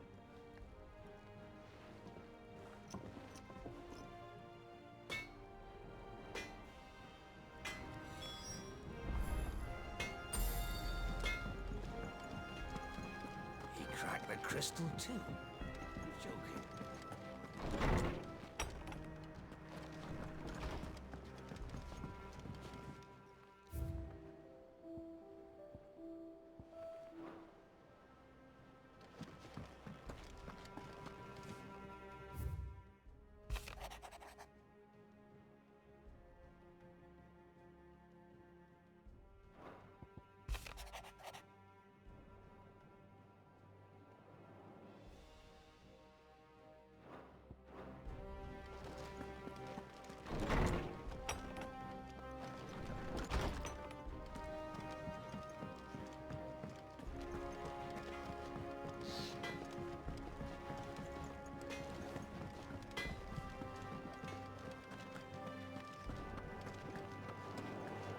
Thanks to Sid. Thank you, Clive.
Doctor's started reading books that don't have any pictures in.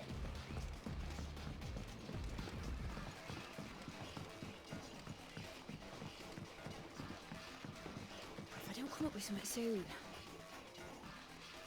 You'll be pleased to hear that Blackthorn's started work on the plating. Excellent. 1 down, 2 to go. So, what's next? The helm, of course. For this, we'll be repurposing fallen scrap. Salvage from the ruins? I thought that material was all but impossible to work. Ah, but we don't have to. I'm sorry. Just so happens there's one particular ruin that's broken into exactly the right shape and size pieces for what we need. What's the name back there? I'll give you all the details. What's her name? Right.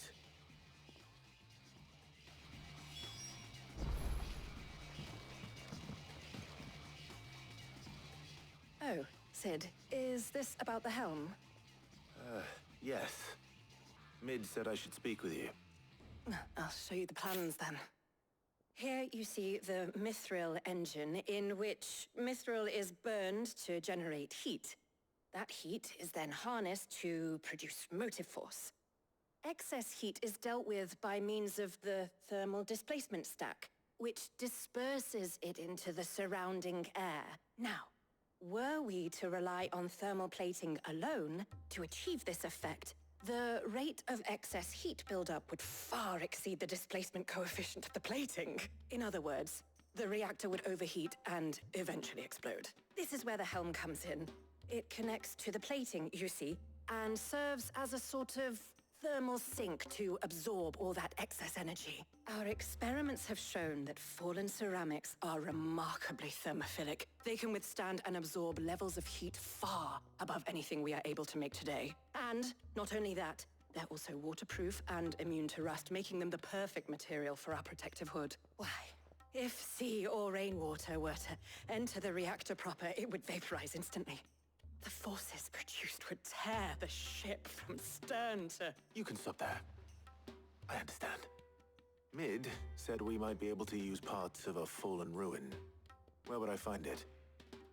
Ah, yes. It's in Lorbert's Pass, near Lostwing. The thing is, well, I probably should have arranged to have the pieces we need brought here sooner. You see, a certain unwanted visitor has taken up residence there. It's no longer a matter of just walking in and taking them. It's, going to be considerably more dangerous than that. I see. Then I suppose I'd better deal with this unwanted visitor for you. Would that help? Oh, very much. Thank you, Sid. I'll gather my team and head there right away. We'll meet you outside the ruins.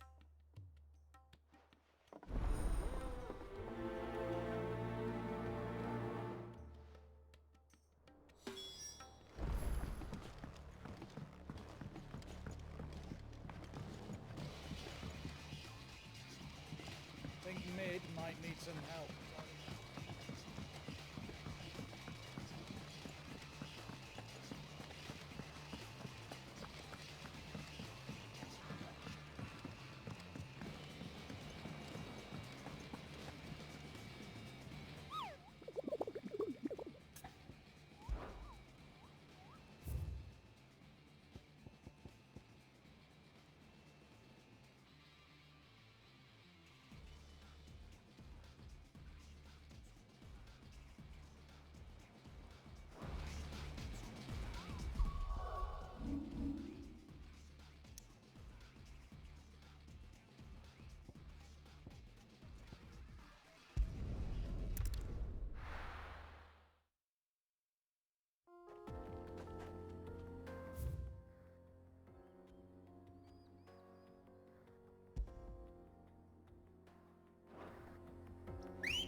Ready, go? Faster!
safe.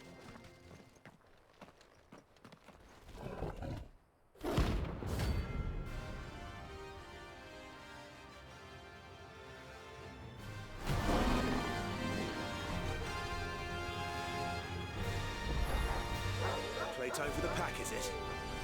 Let me introduce you to mine.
And then there was one.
wasn't too bad, was it, Torgal?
Let's go.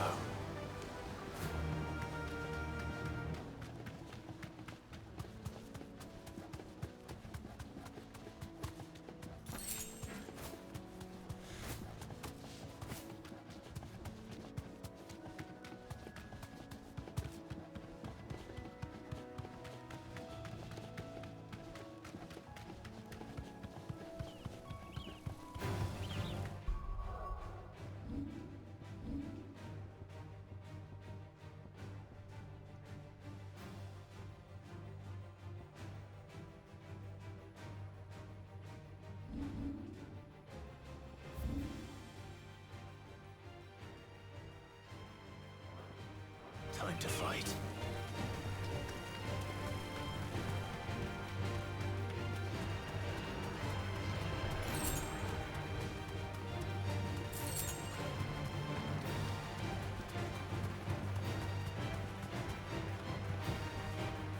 Back to the stables, Carl.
back to sleep with you.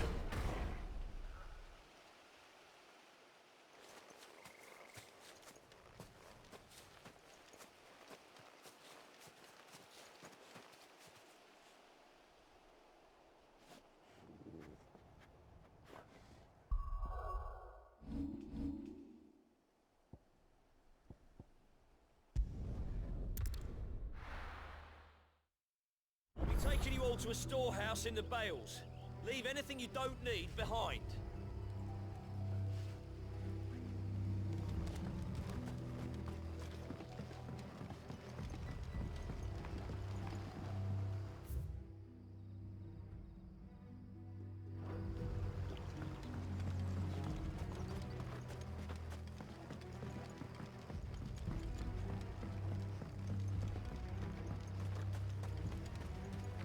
If you're ready, we leave at once.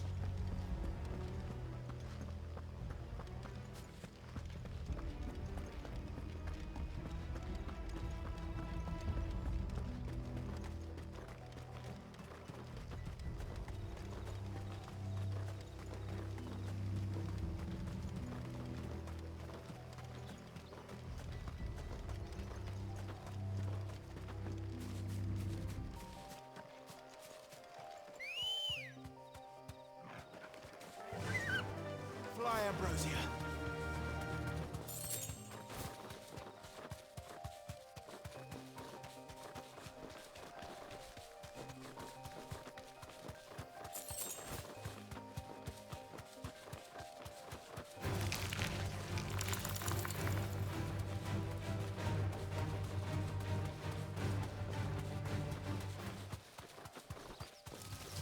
All right.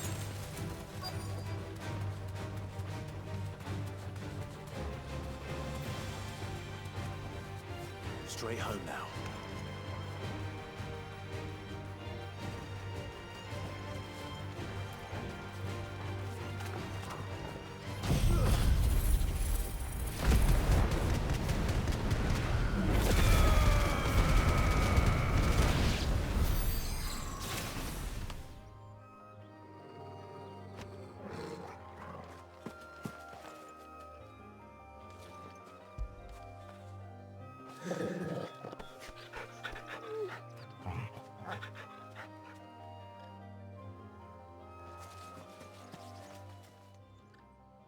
Oh, there you are, Sid.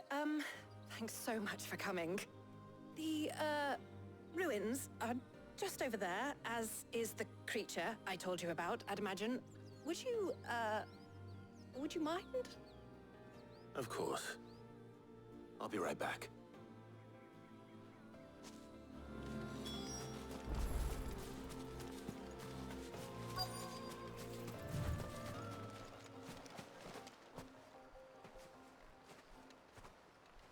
Anybody home?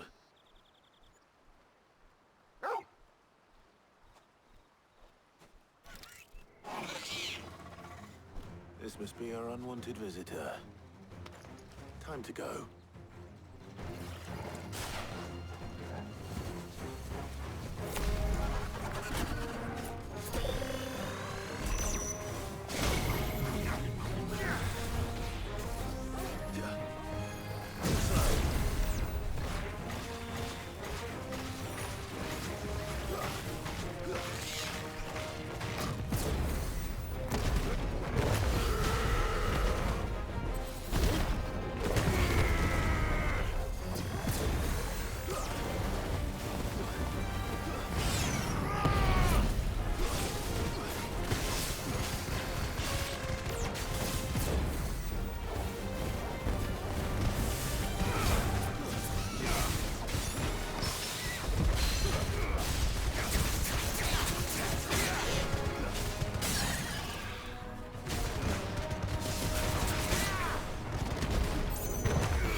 things I do for you, Mid. Sid! Oh, thank goodness you're safe. You shouldn't have any trouble now. Indeed. Well, don't let us keep you. We'll, see that everything is transported safely back to the hideaway. All right. I'll let Mid know you're on your way.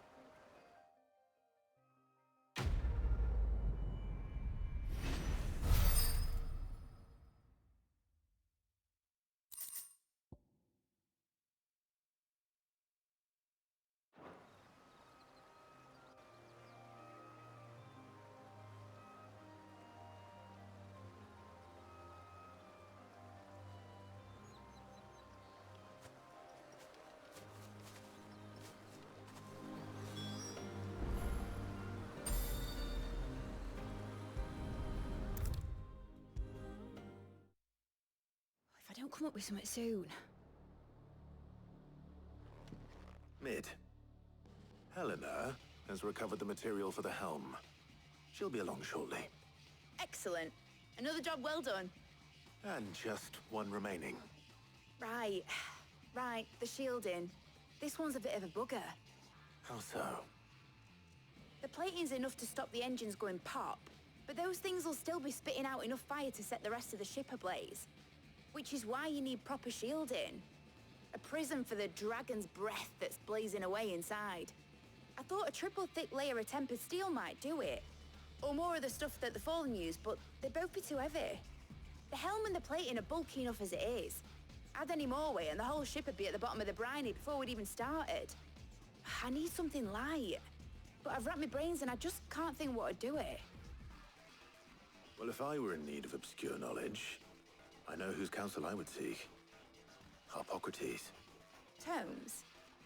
Yeah, well, I'd thought of that, obviously. I've got all the details written down here. Can you take this to him, see what he makes of it?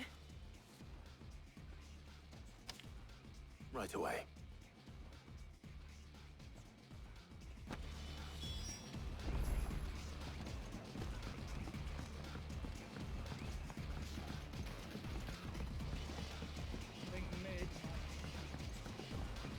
Editors started reading books that don't have any pictures.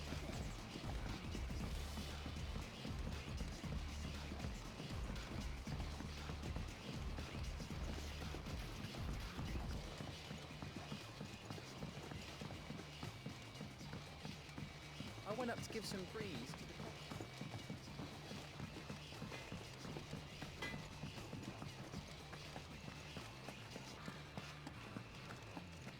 Thanks to Sid.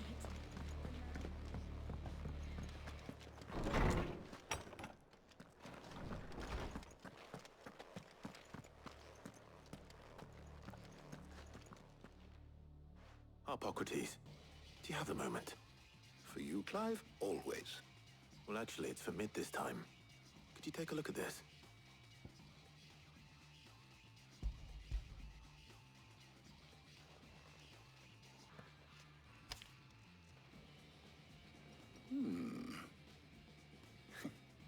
Shielding for a mithril engine.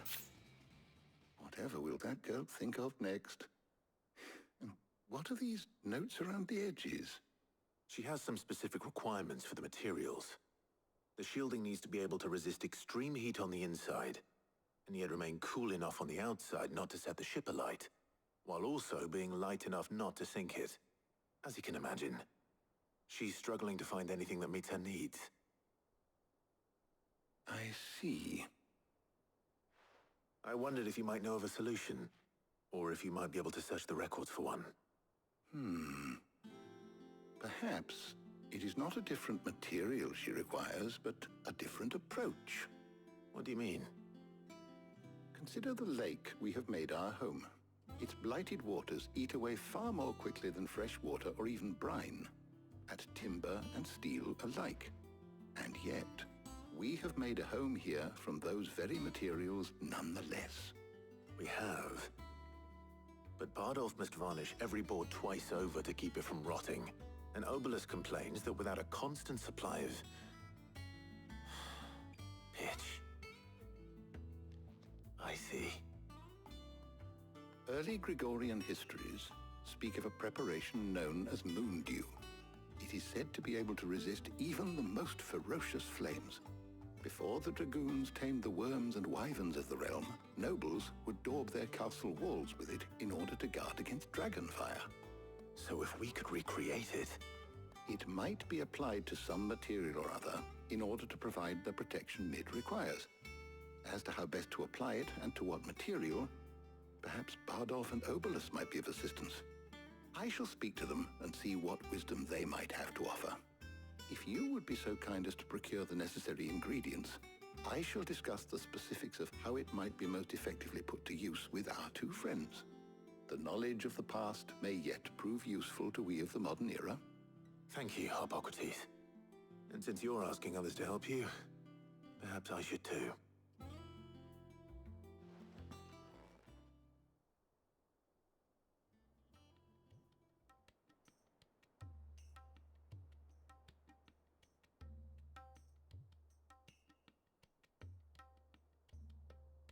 So you need a hand, do you? We do. I'll be heading to market for the ingredients we need. I could do with some help. And some company too. The other can assist me in researching how best to prepare the shielding itself. Can we count on your aid? Always. Well, if Jill's game. Thank you. I am sure either of these fine young minds would prove indispensable in my research. I leave the decision as to who will go with whom in your capable hands, Clive.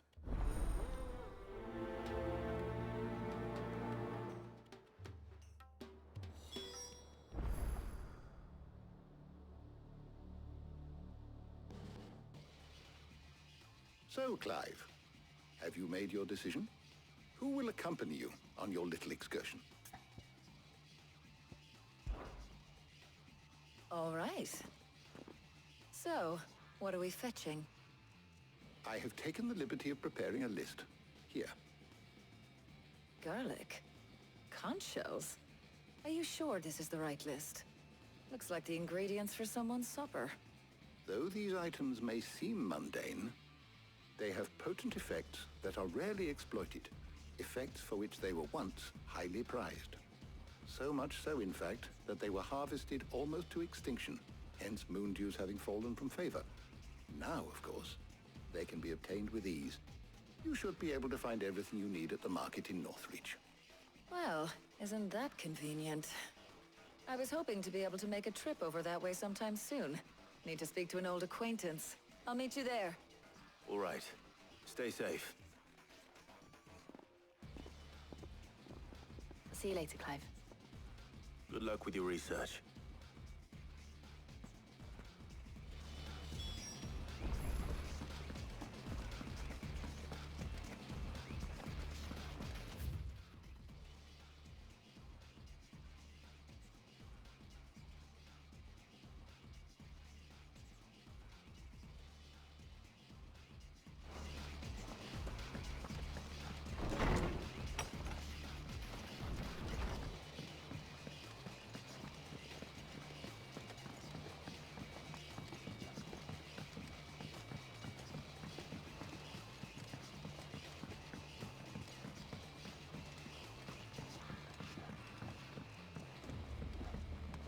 We're seeing troops amassing at every boarding crossing. No surprises there.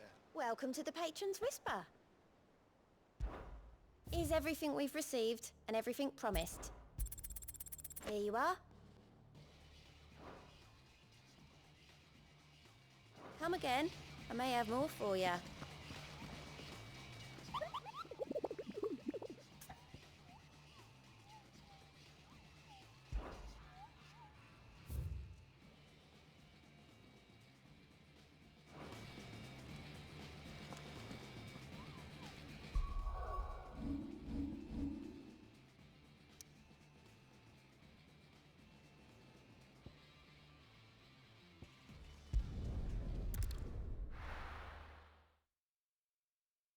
No. Where's Talia?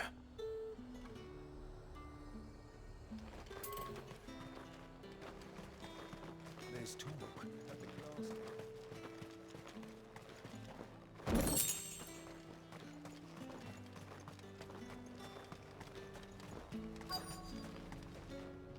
you see anything you like?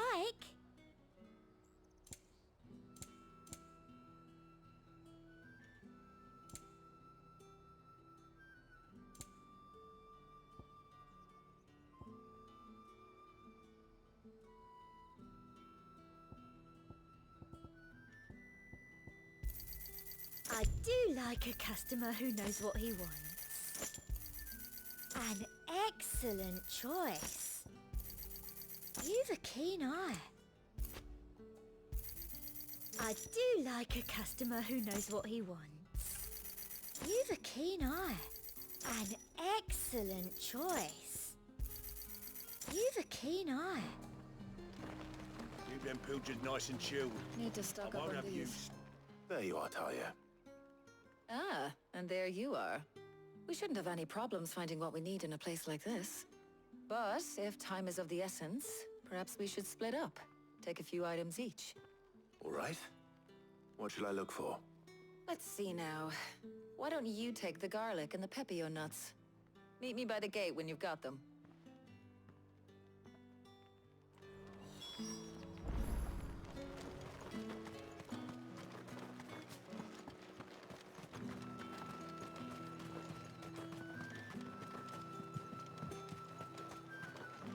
What can I interest you in today?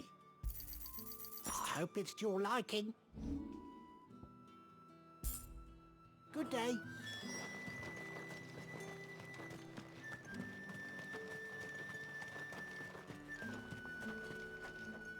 Buy, sell, or be gone. That should do it. Hopefully Talia's finished too.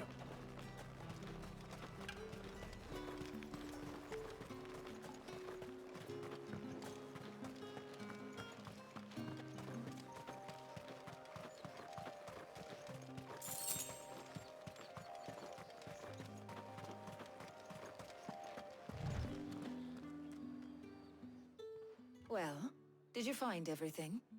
I did. Here.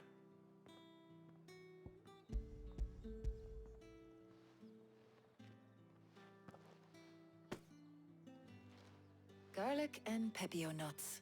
Job done. We should get this back to Tomes then. He'll be waiting.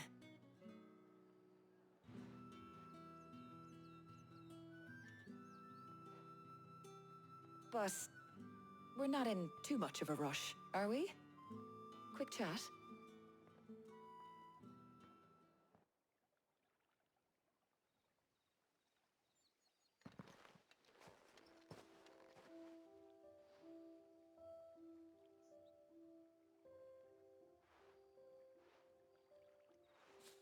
Do you know, I think this is the very first time we've been out on an errand together. I think you might be right. In all the years since you and that scowl of yours first appeared, you haven't invited me out once. For shame. Well, it seemed long overdue. And you did say you had some shopping to do. I was hoping to restock my supplies of herbs and liniment, yes. You and Jill alone burned through them like wildfire. No luck, though. My usual supplier's not here, and I refuse to pay the prices these gougers charge. I'll ask Karen when we get back. What is it? Oh, just memories. I came here with Sid once, shopping for supplies, just like today. And just like today, I came away empty-handed.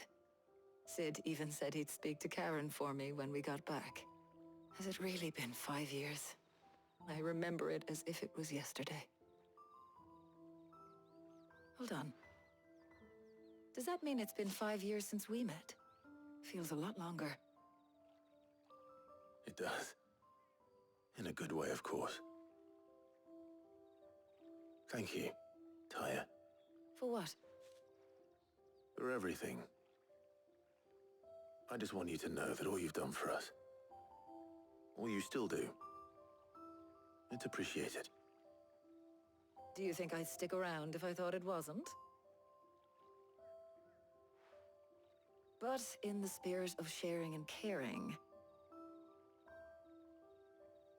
you're appreciated too, by all of us.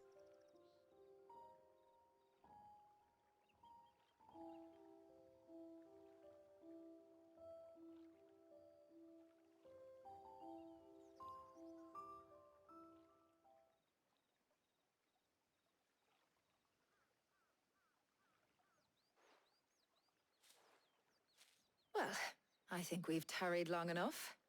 I ought to get these ingredients back to Tome so he can make up this concoction of his. I'll meet you back at the hideaway, all right? All right. And thanks again. I heard you the first time.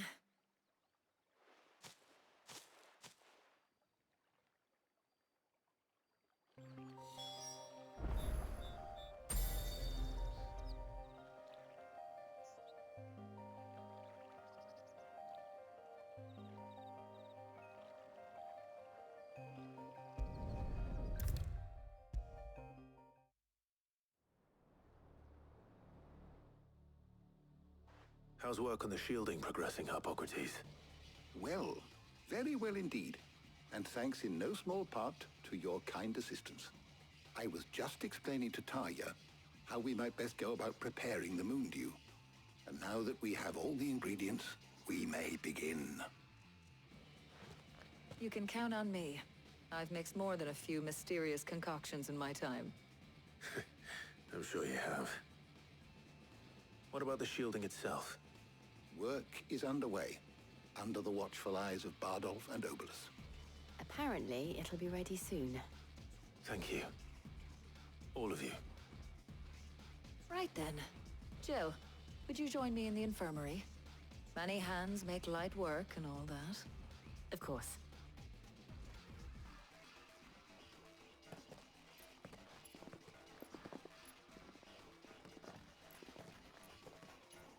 Oh, and Clive.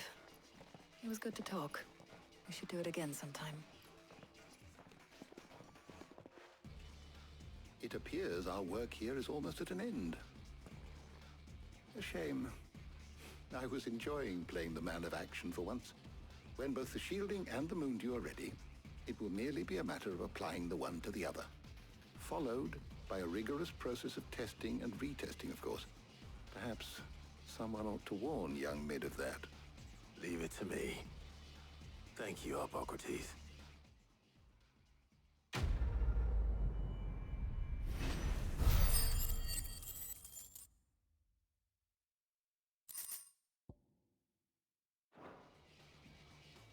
Well, I'd better go and give Mid the good news then.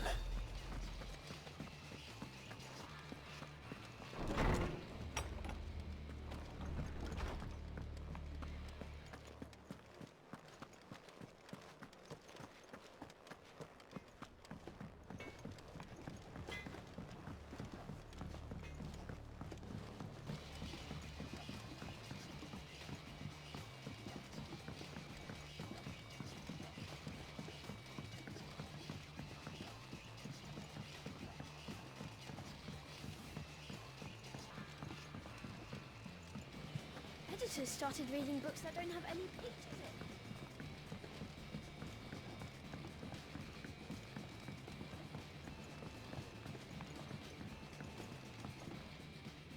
Sorry to keep you waiting, Mid. But you'll be pleased to know that work on the shielding is underway. You found something for it? In a manner of speaking, Hippocrates knew of a substance that's highly resistant to heat. A coating that should provide the protection you need. He's supervising the construction and testing of the shielding as we speak. Brilliant. I knew you wouldn't let me down. Don't thank me. I'm just the errand boy. Right then, better start working out how to bolt all these bits together.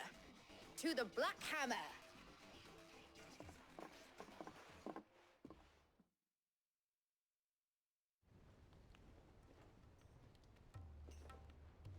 You know, when I got into the smithing game, I thought I'd be making swords and shields, not thermal bleeding didgeridoo-dahs. Displacement stacks. Same difference. Whatever you call it, I ain't putting it together in here. It's cramped enough as it is. Let's take this outside. Mid, you get all the parts lined up on the deck. I'll take care of the rest. On my way! Oh, and bring me the biggest salmon you can find. This is gonna require some precision walloping.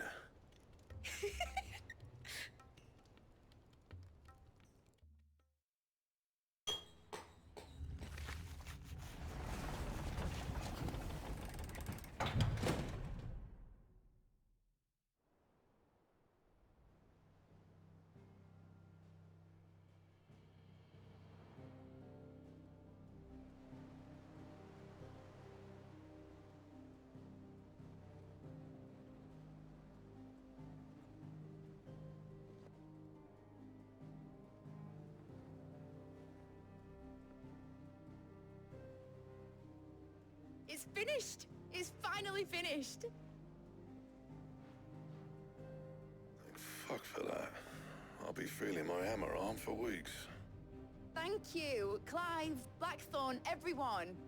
That's one down and just 3 more to go. I'm sorry. Oh, didn't I tell you? The Enterprise has 4 mithril engines, and we'll be needing a displacement stack for each. You don't mean... Don't worry. Now they've got a finished one to work off, my gang in Canva can build the rest. Good luck to them, I say. Right, I'm off to get a sling for this elbow. Any other work comes in, keep it to yourselves, eh?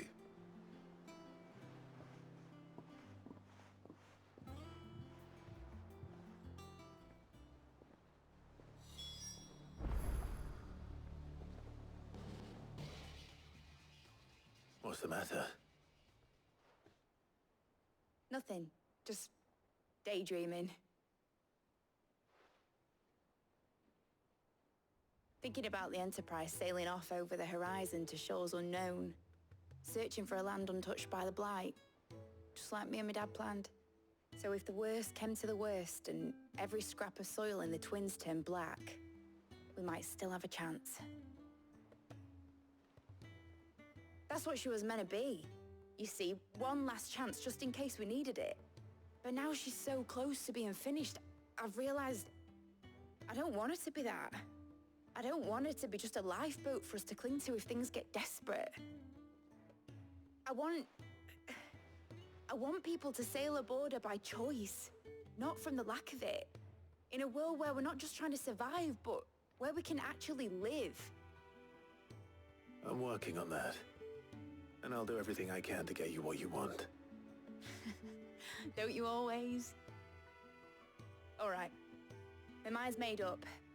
As soon as the Enterprise is fit to sail, I'm putting her under your command. Sod our plans, I'm trusting in yours. Are you sure about this? Something tells me it's what my dad would have wanted. He'd be proud of you. You were gonna visit his grave, weren't you?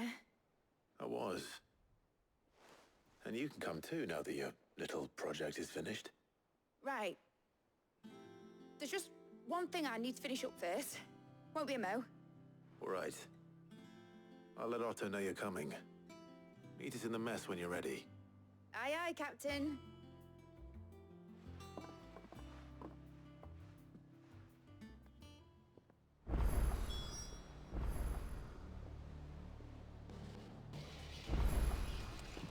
Meg told me she was building a ship.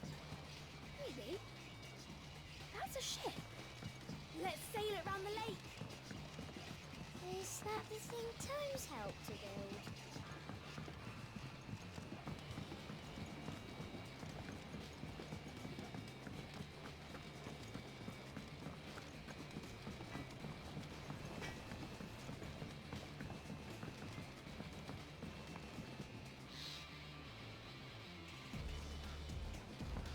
I went up to give some greens to the chocobo.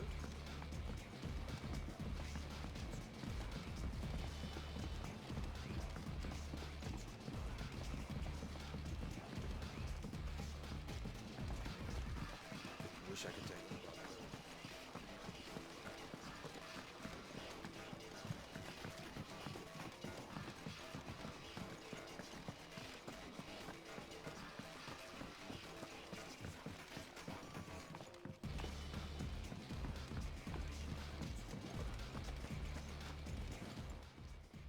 Fancy a look at the list, do you? Quick look. Always something in there.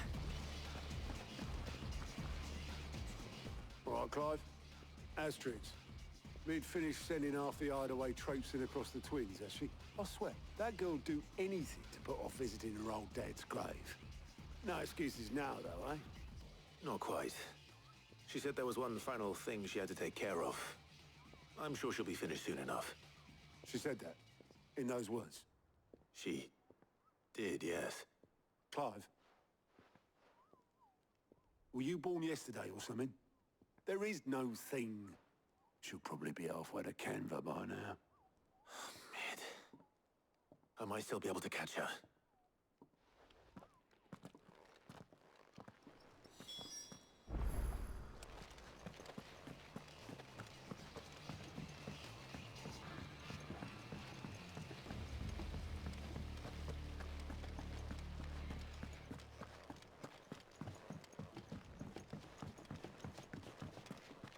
I think Mid might need some help.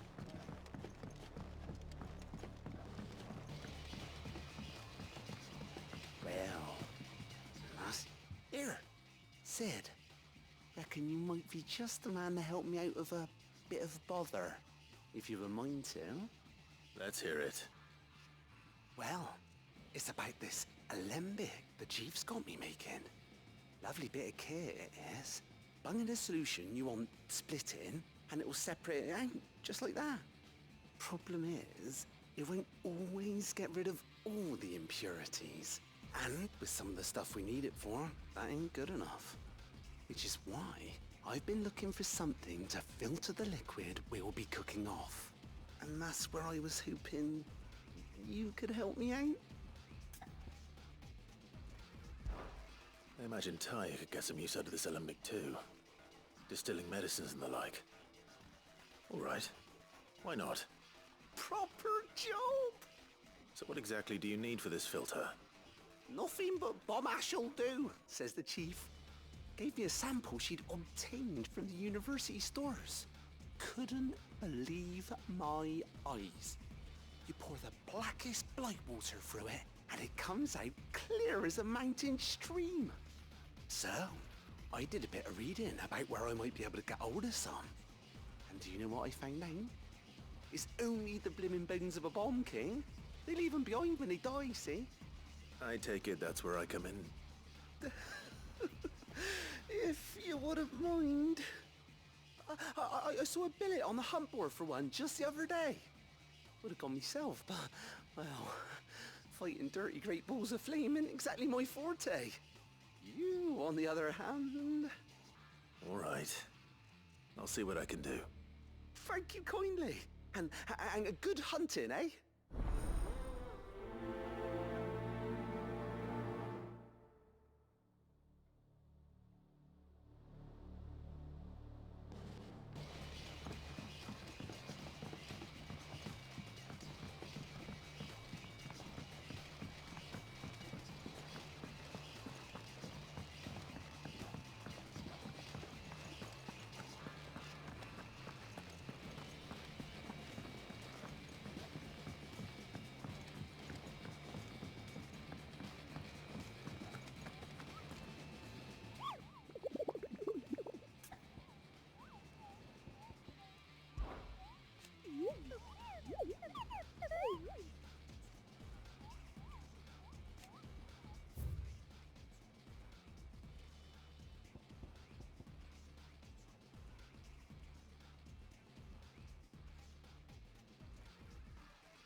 Told me she was building a ship. Is that the thing Tomes helped? Oboleth, have you seen Mid? Yep. In a boat, going that way. Then I'm too late. You in a hurry at all, are ya?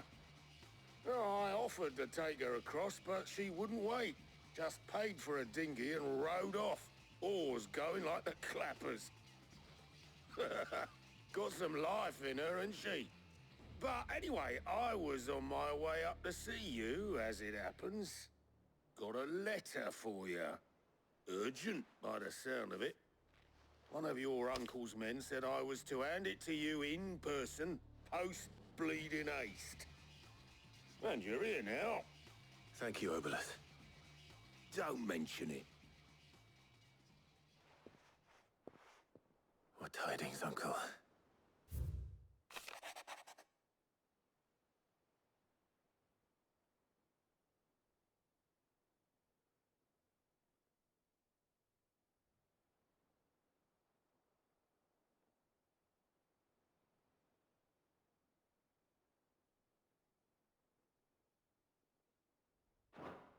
Trouble in Canva. Well, I'll need someone to keep an eye on Mid.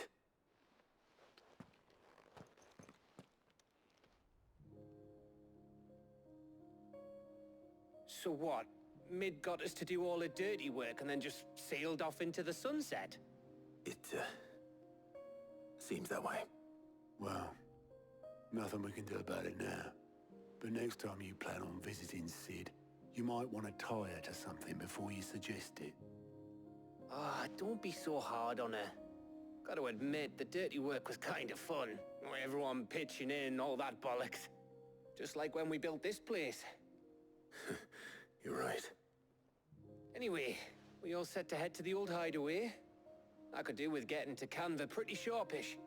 Wouldn't do to keep Lord Rosfield of the Seven High Houses waiting now, would it? Not after he asked for me personally. Gav will be leaving with me. Will you mind the place while we're gone? You can count on me. Just be sure to give Sid and the others my regards. All right. Oh, by the way, Jill will be joining us too. She's got some things to take care of, but she'll meet us there. I hope she's telling the truth at least.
Well, Sid, I remember what you told me.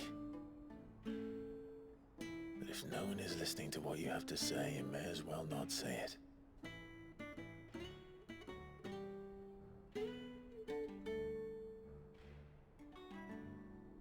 But I will say this, old friend.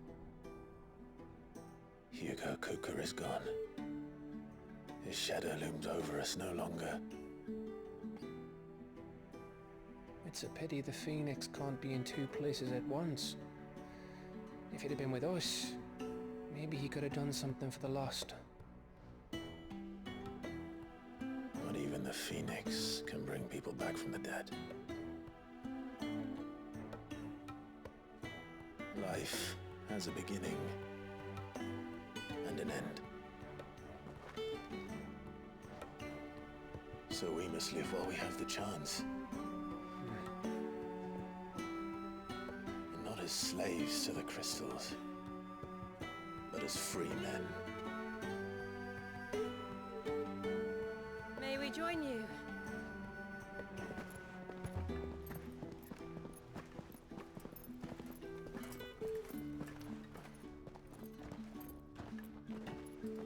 Lady Karen, what a pleasant surprise. I thought I'd drop by and see how you were all doing before heading off to restock my supplies.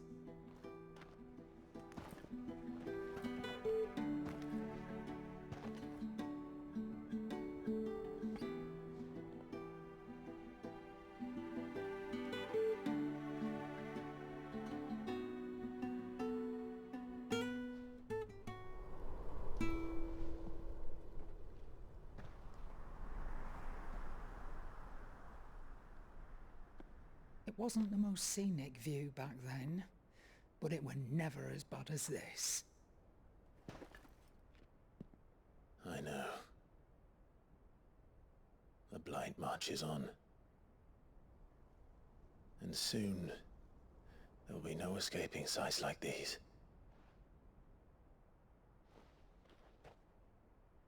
So our mission remains unchanged.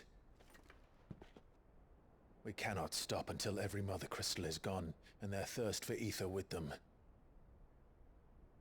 The only one that remains in Storm is Drake's tail in the Crystalline Dominion. Our next target. We're going to Twinside. It's the capital of the Empire these days. I wouldn't like to think how tightly guarded they've got the place. Not that that'll stop you, but we do well to scout it out before you go charging in. We would indeed. If you're off to the Dominion, you can take this great lump with you. Goods. Oh, I am sorry. Have you forgotten you're the most wanted man in the Twins? I thought you might like to disguise yourselves as the attendants of a travelling trader, assuming you've no better ideas. You wanted to buy yourself some tools, didn't you? Well, now's your chance. You're letting me go with them? Oh, thanks, Nan. Stop that! You'll break me bones, you great galoot.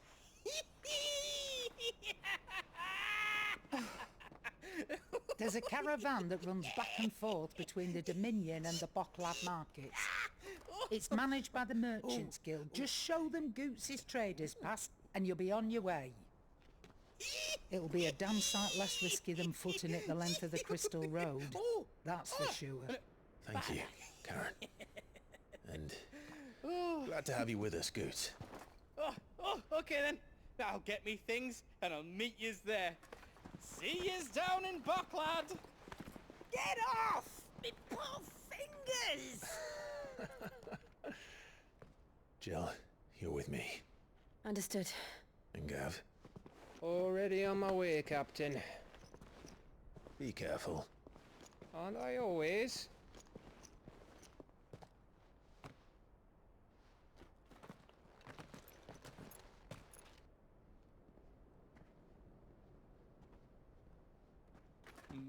Do you see that, Sid? Your protege's making a proper little outlaw of himself.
How are you feeling?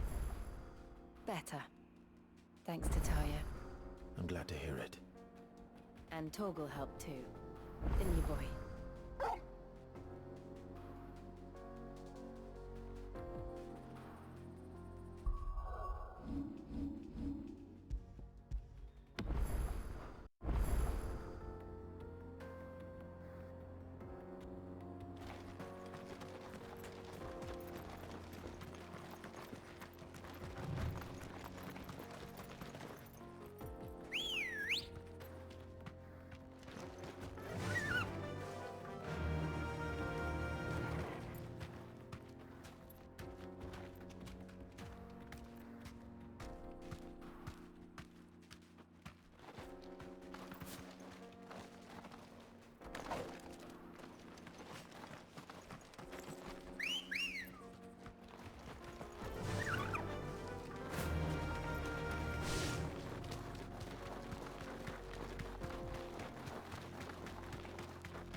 This used to be a trade route for merchants crossing the Scars, till the Republic laid a new road wide enough to let wagons pass. and all official traffic moved there. Leaving this one for those living outside the law. Indeed. I doubt we'll be the only outlaws on the trail today.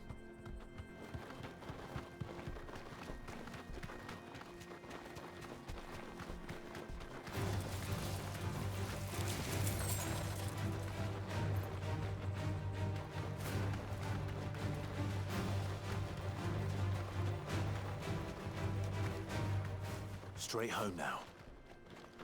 So what do you think? That we'd been... Really? It's as bad as that? Oh, aye. There's trouble up ahead. And too much of it for us to handle. I take it there's danger on the road. What about this fearsome-looking fellow? You think he'd be equal to the task? Oh, no doubt. Assuming he's willing to hear us out. Well met, friend. My brother and I have been tasked with finding a merchant's missing cart. You seen it by any chance? How does a merchant misplace his cart? Oh, the man's a coward. When he thought goblins might come a-snarling, he ran, leaving his livelihood abandoned in the pass. He sent the two of us to fetch it, but it's gone. Now, I'm not much of a thinker, but I know the work of thieves when I see it. My brother's right on all accounts. And by my estimation, the bastards are lying in wait just down the road. We may have seen our share of action, true, but we've not got the skill in arms to boldly brave an ambush. You, however, have the look of a man who needn't fear a band of backwater ruffians. What do you say? Will you help us out? Chance? Well, if I'm going to have to deal with them anyway. You've clearly got a fine head on those broad shoulders. We're lucky you came along. Now, hoping to make a heavy purse in Bocklad, our merchant friend loaded his cart with as much as it would carry. Reckon he won't be forking over the rest of our fee if we don't find those goods. So, while you're seeing to those bandits, you keep your eyes open. All right. Just don't expect me to drag the cart out of there myself. No. You can leave the cart to us. You just put an end to those bandits and point us in the right direction. You do that, we'll take care of the rest.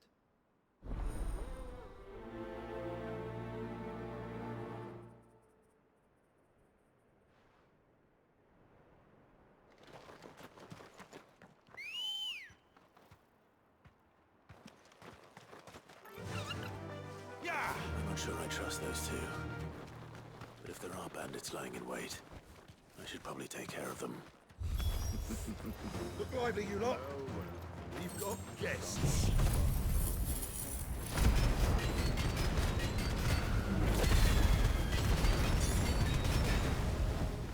These must be our bandits.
That's them dealt with.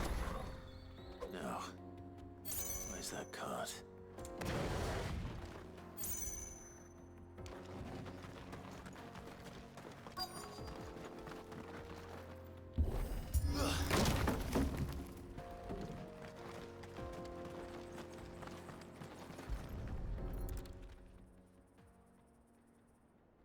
Getting all of this out of here will be a nightmare.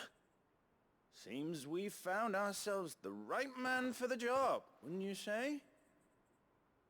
Found the cart and didn't leave a single bastard breathing. Our merchant friend will be delighted.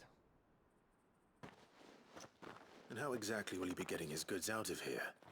You leave that to us. After all, it'd be wrong to make such a fine warrior haul cabbages to market. You've done your part. And that's all you need to worry about. Here.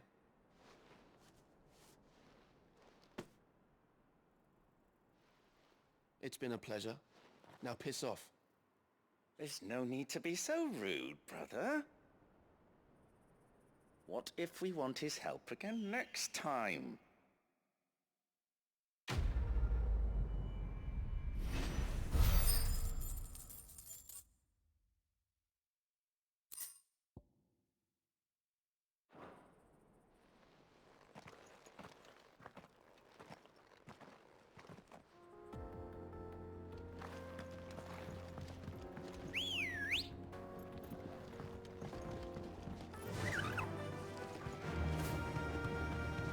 I see the Dalnecs lag behind Rosaria when it comes to bridge building. The fallen ruin should hold, at least. The path continues on the other side.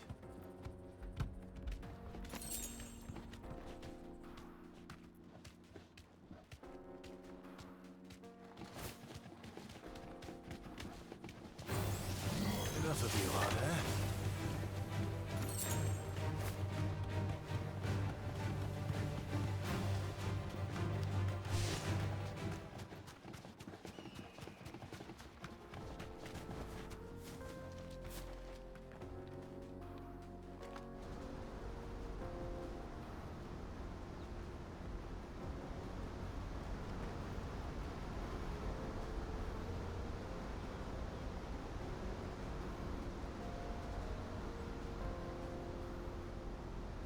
So this is Zemeckis.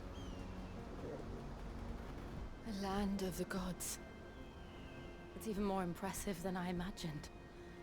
I remember being captivated by the story as a child.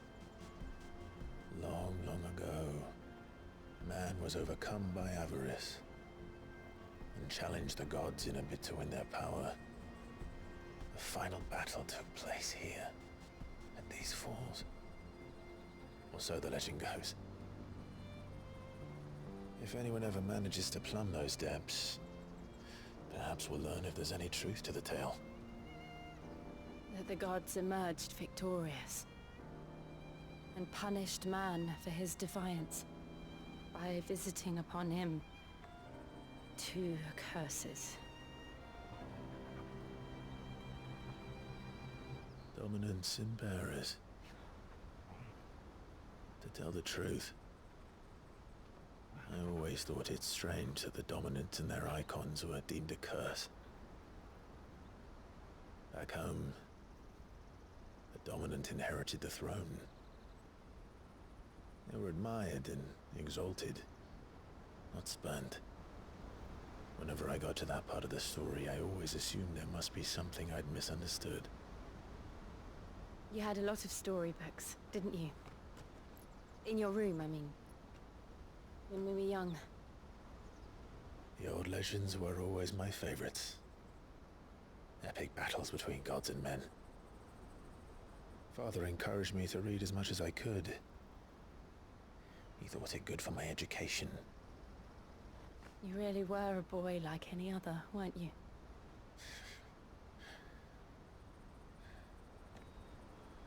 Just look at this place. It's enough to make you believe the legends are true. I know.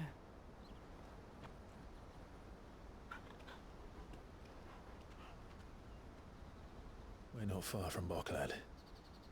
The road will be busier up ahead.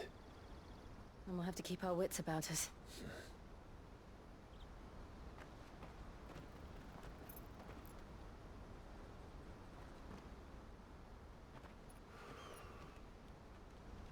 Clive? Something wrong? Nothing. It's nothing.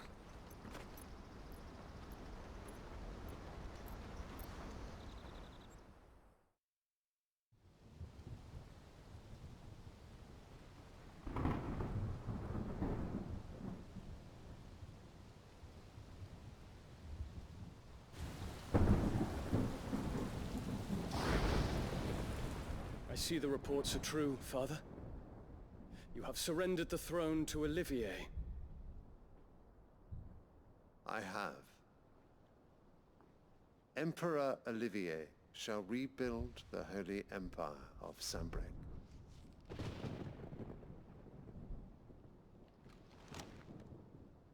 How is he to rule an empire? He is but a boy. I shall advise him until he comes of age. Father, please. Or for as long as I am able. The empire we seek to build needs young blood to rule it, and I can think of none better suited to the task.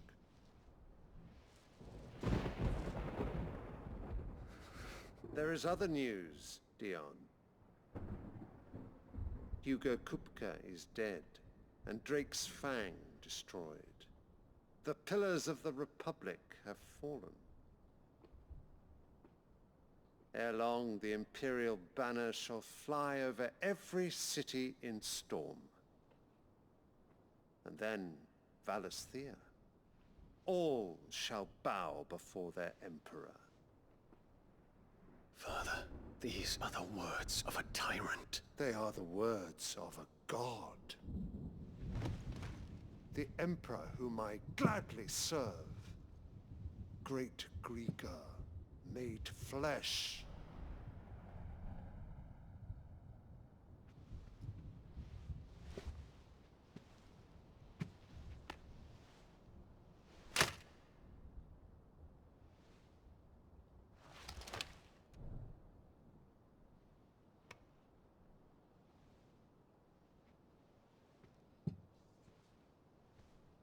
Return to your camp, Dion, and ready your forces. It is time to show the world the true power of Sambrec.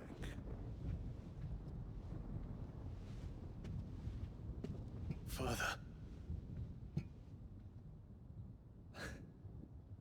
I find you much changed. Is this truly the path you wish to tread? Or are these the ambitions of another? Of Ultima, perhaps? What nonsense is this? I speak my mind, and my mind only. Though I do owe Annabella thanks for reminding me of certain truths regarding the nature of nations, of rulers, and of the divine. You would trust the words of this traitress? She betrayed her country. She slew her husband. You have ever been an invaluable servant to Sambrec, Prince Dion. I trust you will continue to serve your Emperor in the wars to come. The canker! Silence! Insolent wretch! You will bend the knee. All else is heresy. Sire, forgive me. This audience is over. Come, your Radiance. The Rowena Syndicate awaits your pleasure. Oh, not another meeting with silly old men. They're so boring. I'm hungry, Father. Can't we have luncheon instead?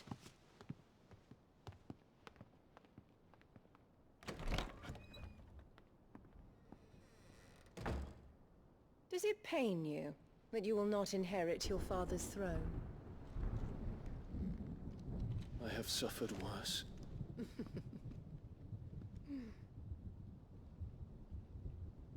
Count your blessings, Dion. For a base-born child to be chosen by Bahamut is miracle enough. You have risen high on his wings, but you shall rise no higher, lest your impure blood stain the throne. What do you know of my blood?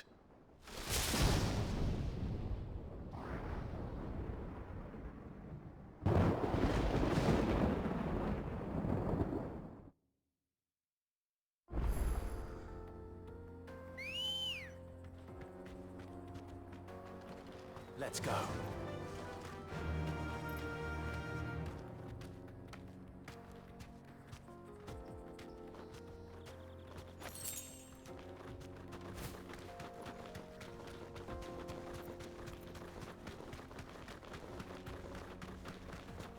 Infiltrating the Dominion won't be easy with the Imperials on high alert.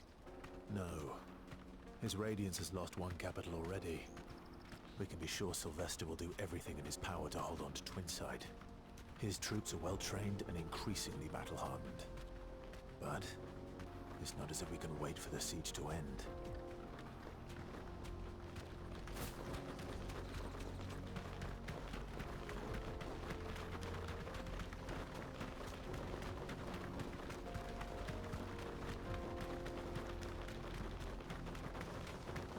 More refugees. And they're all making for the Crystalline Dominion. Because they don't know how to live without the Crystal's blessing.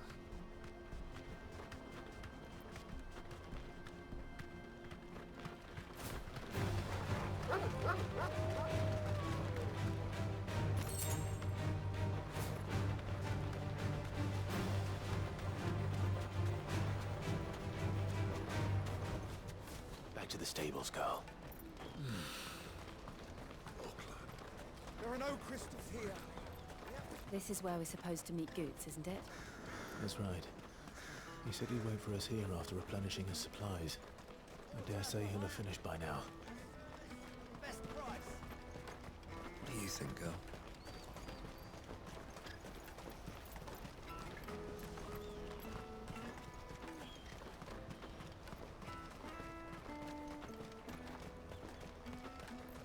This is everything. Let me carry your goods. I'm cheap. Peaches and pears, beets and beans. Out of my sight, wretch. I've no... Well met.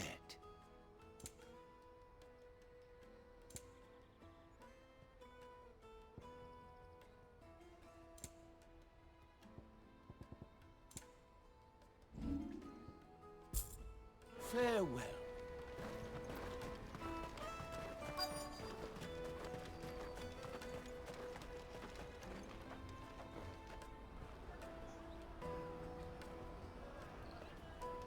Wonders from across the water. Come one, come all. Feast your eyes. Good sir, can I interest you in...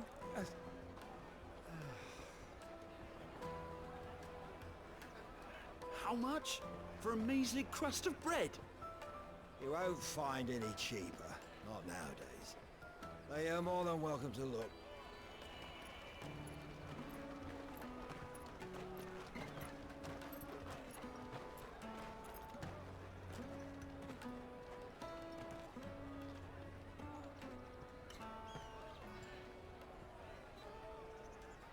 The Empire's unlawful and illegitimate occupation of the Crystalline Dominion is still in effect.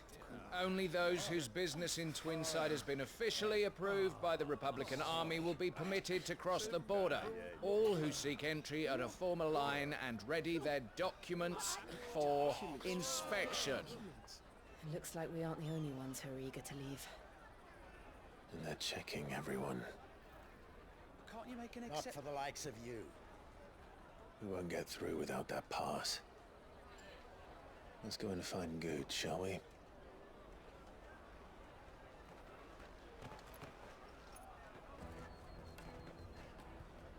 He must be around here somewhere. Come and taste my peaches. They're sweet as nectar. I'll take the large one. Ah, good. you are. Clive, I'm so sorry. Don't tell Nan, will you? Slow down, Goots. Just tell us what happened.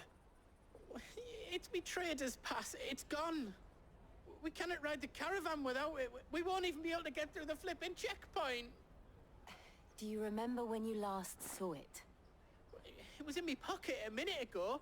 Then a bairn bumped into me and... Here. You don't think that they might have nicked it, do you? It wouldn't surprise me.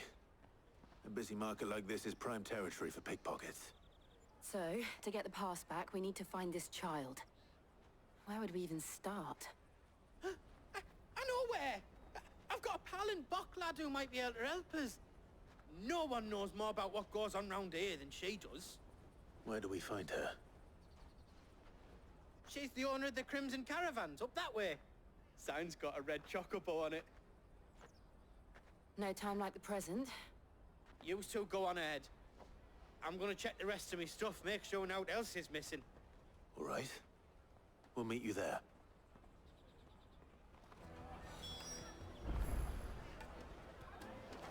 The finest earthenware from the Free Cities! All but unbreakable!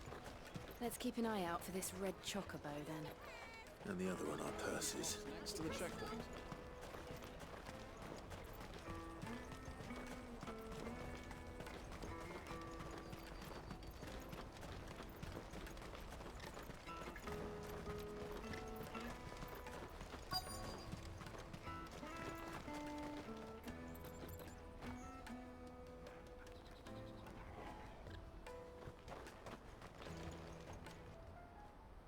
Looking to hire a coach?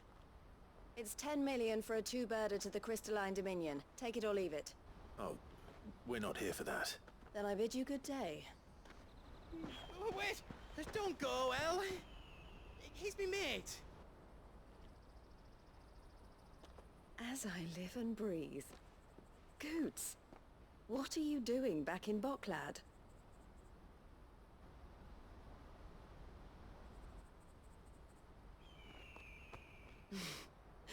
I gather Lady Karen didn't send you.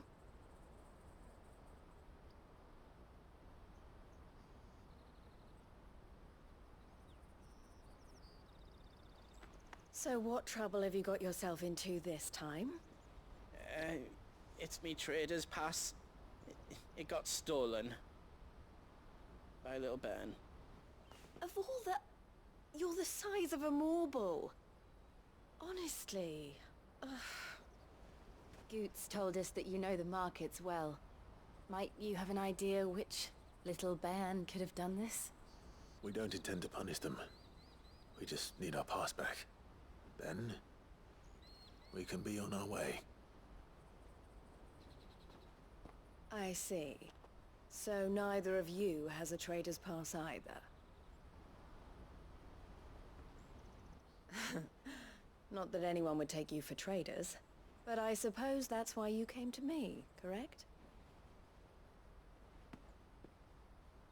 Now, I can't say for sure who took your pass, but I suspect I know why they did it. Let me explain.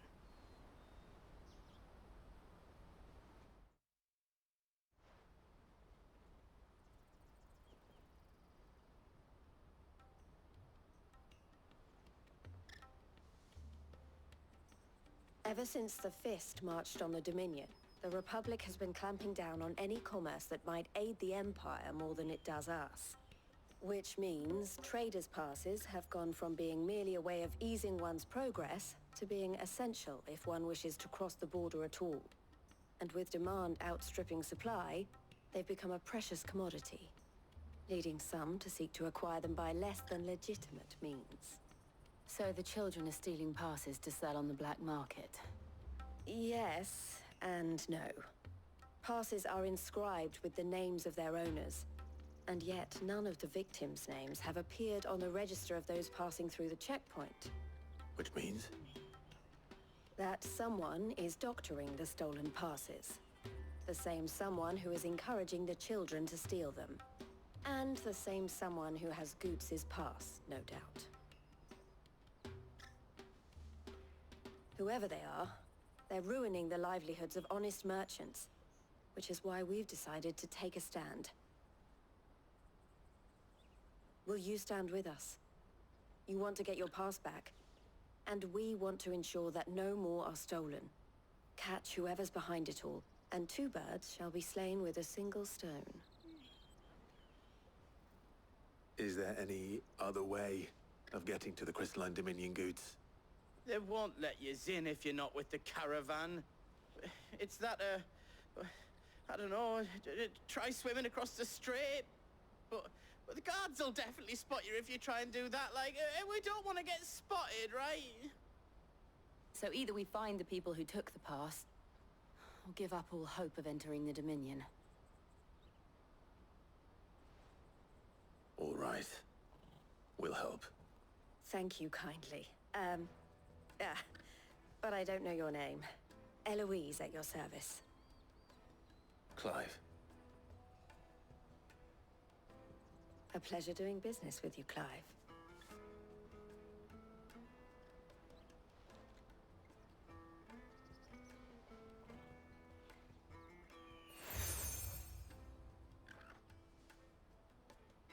The proprietor of the furniture makers by the coach stop is spearheading the search.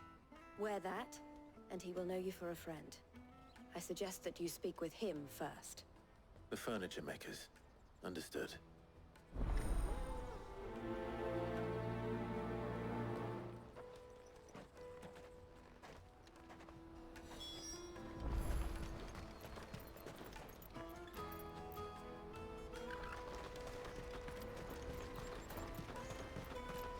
Out of my sight, wretch!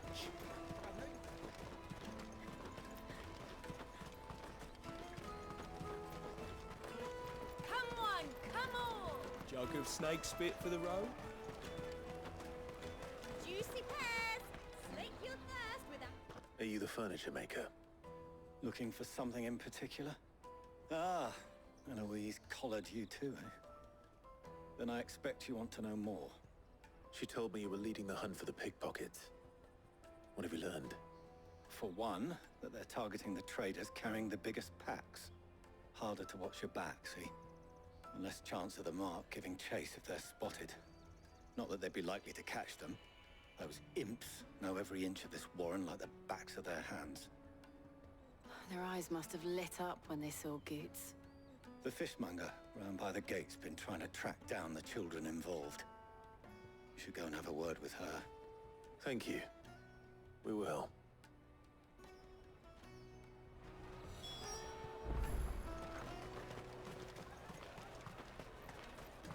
You won't find anything of this quality in Twinside. You should come with me to the Dominion. Life will be different. Fish for sale! Fresh sorted and smoked! Can I interest you in... Ah, sorry. Message from Eloise, is it? She's asked me to help her. To help you find the pickpockets. Is that so? Suppose I better tell you what I know, then. For one, this isn't a family operation. All the traders say the children who stole their passes were dirty, dressed in rags. Street urchins, by the sound of it. We get a lot around here. Orphans from the wars. A few, perhaps. You saw the refugees gathered by the entranceway? They're all looking for a new start in the Dominion and beyond. Some of them take it as an opportunity to rid themselves of unwanted baggage. The shame of it. Whoever's behind this would have to have made themselves known to the children at some point. And so should we. You should start with the children around here, then.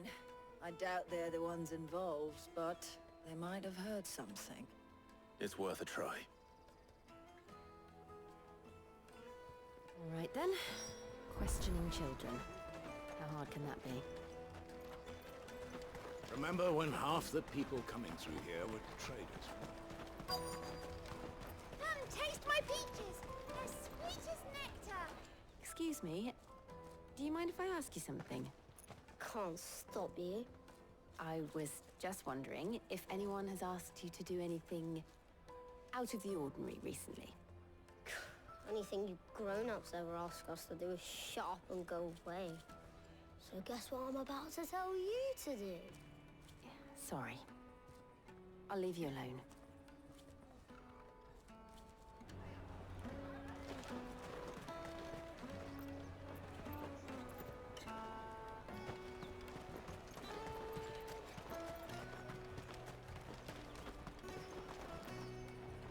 Do you have a moment? What do you want?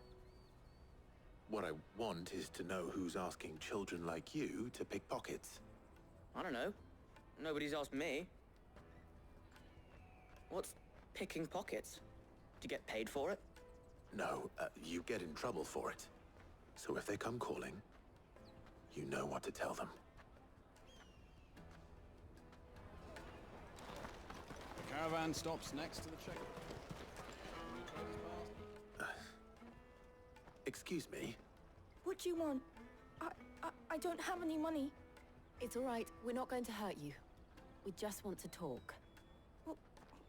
What about? We've heard that some very bad people are making children like you steal from travelers. We need to know who's behind it so we can stop them.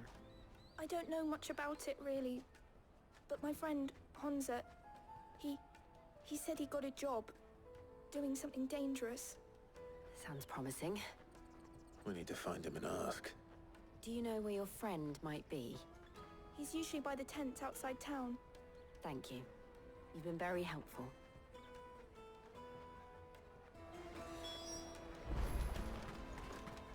Come on, come on!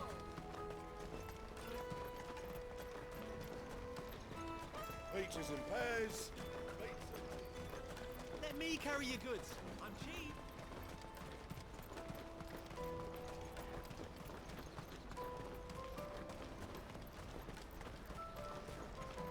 She must have meant the refugee camp. Let's hope he's still nearby. Daddy, I'm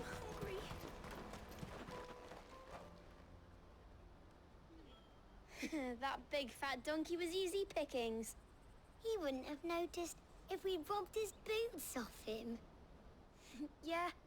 Wish we hadn't handed over the pass, though. Could use one of those things to get out of this dump. Chance would be a fine thing. The moment they found out, they'd string us up by our guts. Would they now? Perhaps you'd like to introduce us to these charming characters. Shit, we're in trouble now. What do we do? You two get caught if you want. I'm off. Hunter, where are you going? So that was Hunza, eh? Jill, you watch these two. I'm going after him.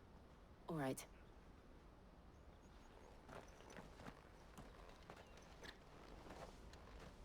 He can't have gone far. I need to find him before his employers do. Daddy, I'm hungry.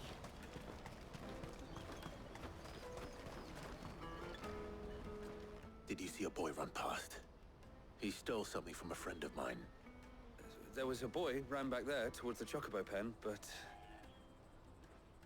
Thank you.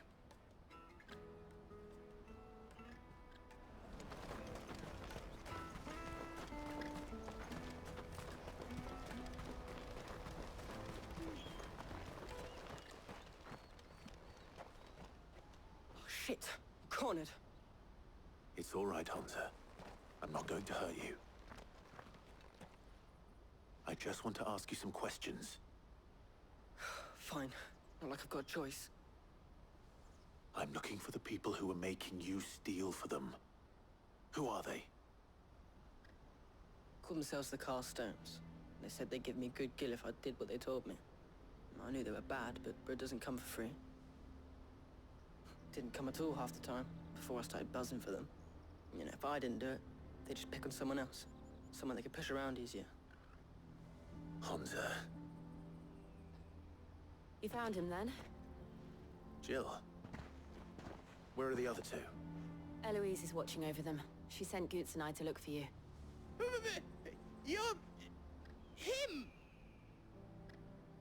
I haven't got your pass anymore, if that's what you're after.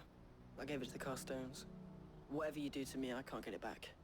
Not that I go against them anyway. If it weren't for their gill, me and my mates would have starved.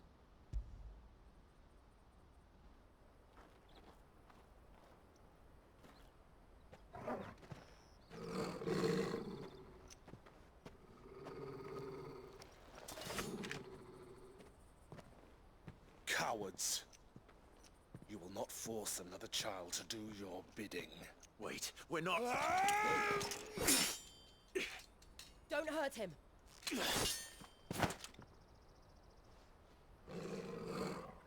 You're making a mistake. We're on the same side. Like hell we are. That brooch. Where did you get it? Master Theo? Goots. What are you doing with these people? Unless you're the ones my sister was talking about. Your sister?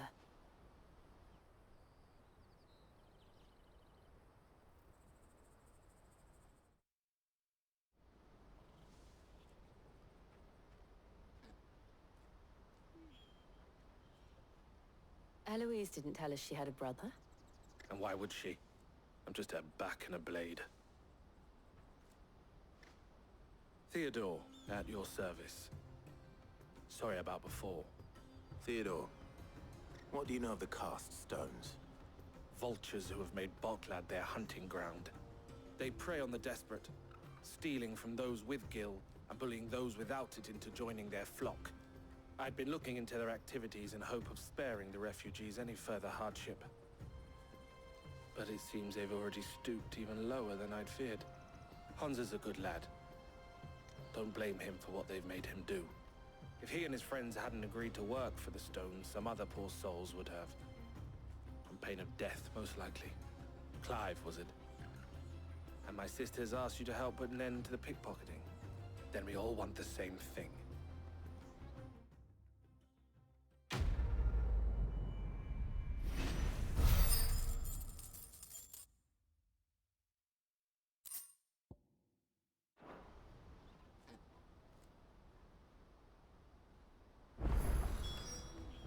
Oh, where is it? So, what's the plan? What else? We find the cast stones and we crush them. You get your trader's pass back, and I make Boklad a safe place again. All right then. All right then. Honza, where are they camped? Don't worry. They'll never know you told us. Couldn't if I wanted to. They always come to town to collect the passes. Meet us outside the gate. I tried following them once, but they spotted me halfway down the trail. Said they'd string me up. We'll try it this time. Which way were they going? Back down the road towards Leighton's Cleft. To Leighton's Cleft, then.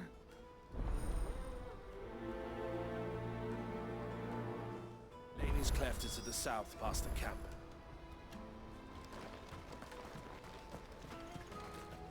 No, you better not have scared any of my birds.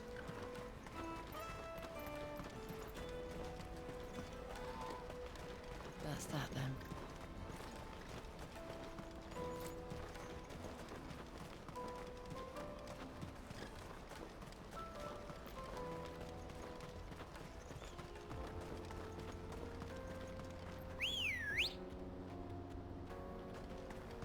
Good girl.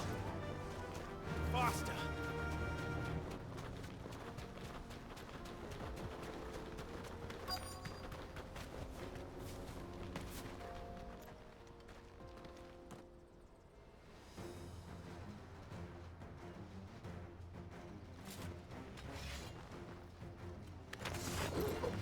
That's the one who's been sticking his nose in our business.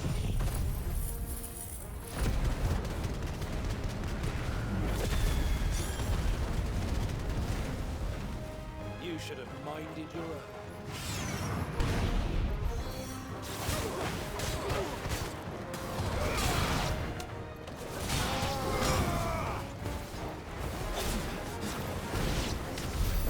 I doubt these were the ringleaders. But at least we know we're on the right track.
bad haul today, eh? Aye. Some of our new recruits are natural-born ne'er-do-wells. Especially the little ones. That Hans has got nimble fingers, all right. It'll be a shame when they chop them off. But till then, let's make the most of it. Scum. The leaders of the cast stones, I take it. They don't deserve any mercy, Clive. I wasn't planning on showing them any. We're ready when you are, Theodore. Oh, I'm ready.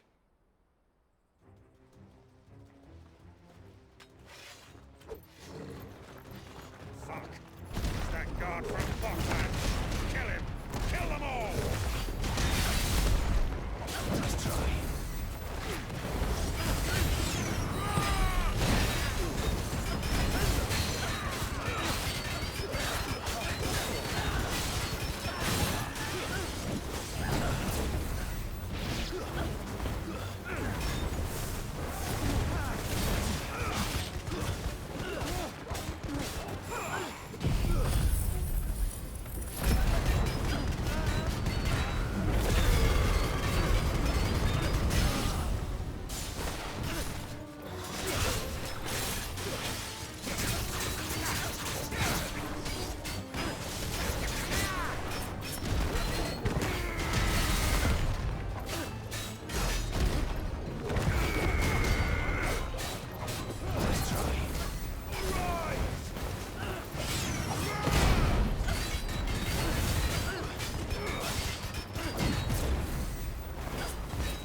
And they say crime doesn't pay. Gold chains, rings, purses. And traders' passes. Dozens of them. Have the names been changed? Not yet. I recognize some of them. No doubt Goots's is somewhere among them. Now I just need to sort through it all and return everything to the people it was taken from. We should go and give Eloise the good news. Can we leave things here in your hands, Theodore? Of course. Oh, and, be sure to tell her of the part I played, won't you? We'll be glad to.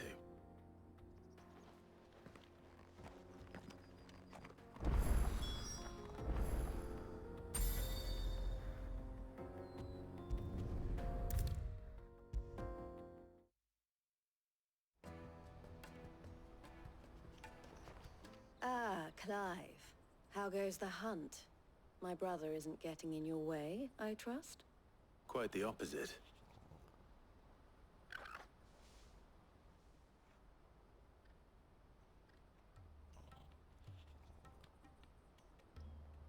So it was the cast stones who were behind it all. Theo told me he'd been on their trail. And their demise solves 3 problems at a stroke. That of the pickpockets, the bandits pulling their strings, and the passes they were stealing. I only hope yours is among the items you recovered. Only time and Theo's return will tell. Speaking of whom, welcome home, dear brother. You are too kind, Eloise. Here, Clive. Goots's pass. Ask him to keep a closer eye on it from now on, would you? I will. Thank you. El, I've asked our boys to carry the rest of the goods back. Can I count on your help in sorting through it all? Of course. I'll make some space in the storeroom. I expect you'll soon be on your way then. But it wouldn't do to leave without introducing yourself properly, would it now? Sid. Don't look so shocked. We're on the same side. I don't understand. As you now know all too well, we at the Crimson Caravans are always happy to help those in need. For a small fee, we will move anything that needs moving.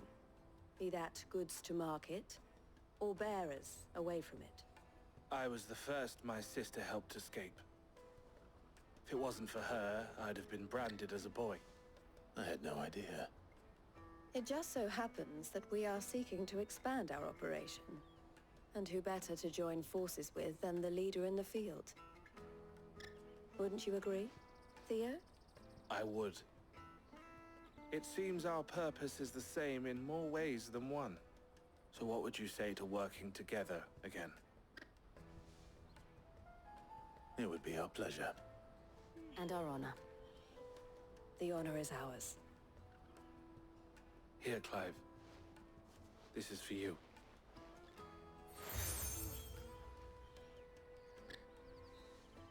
What is it? Elle has friends in high places, while I have associates in, lower ones. That mark is proof that you're a friend to us both.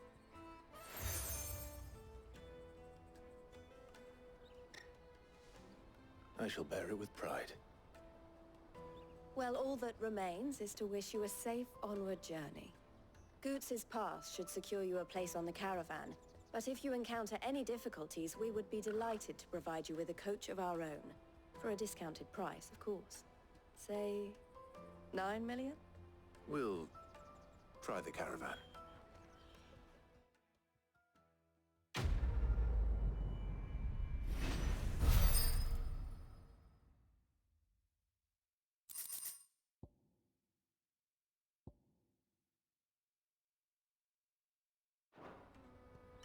Right then. Let's get this back to Goots. And then it's on to the Dominion.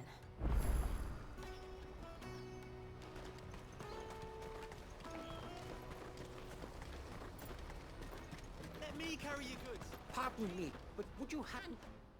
That well-notched steel and impressive physique. I have need of a sword for hire, and yours looks to be a weapon well worth the coin. Might you be convinced to offer me the use of those formidable arms?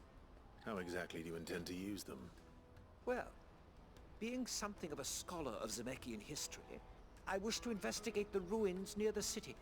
And I require a rugged companion, lest I find myself waylaid by ne'er-do-wells or the beasts sent to roam the area. Should you accept, you will not only earn yourself material wealth, but partake of the true treasure that awaits us there. The rich and storied history of Zemeckis.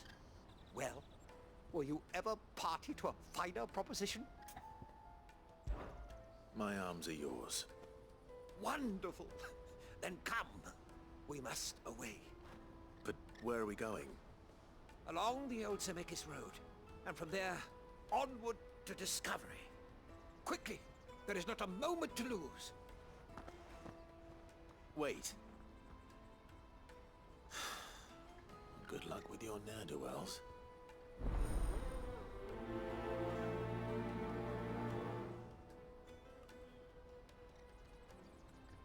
I'd better make sure he doesn't get himself killed. Porter for hire. Best service. I see you've been of some assistance to Eloise. Perhaps you can extend me the same kindness? Perhaps. What would I be doing? Finding someone. You see, I've been having trouble with thieves, and despite the many pains I've taken, I can't stop them from rummaging through my packs. I was griping about my lot to a friend of mine a few days back, and he offered to track the culprits down. Now, Joseph's a sellsword, and a good one at that. But he's been gone days, and I'm beginning to fear the worst. Any idea where his search for the thieves might have taken him? The old Zemeckis Road, perhaps? He doubted they would be fool enough to linger here in Boklad. Joseph's lived a hard life. Made him grey long before his time. I just pray he hasn't been killed over a few sacks of grain. I can't imagine there are too many grey-haired sellswords around. Hopefully someone will have seen him.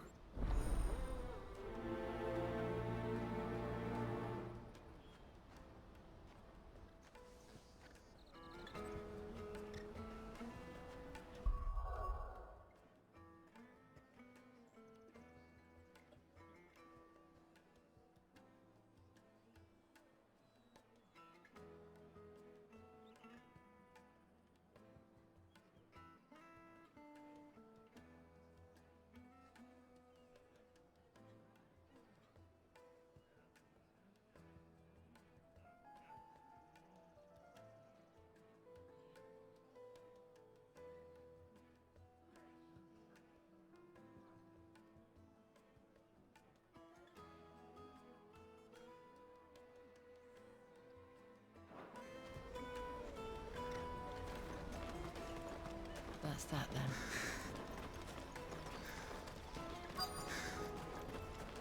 There are no crystals here. What do you want? I've no coin on me.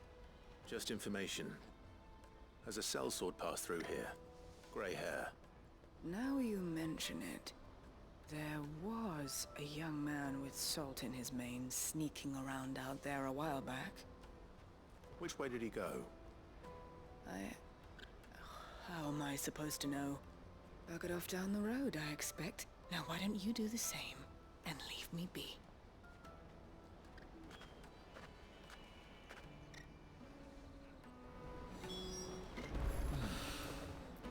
Boklad. Finally.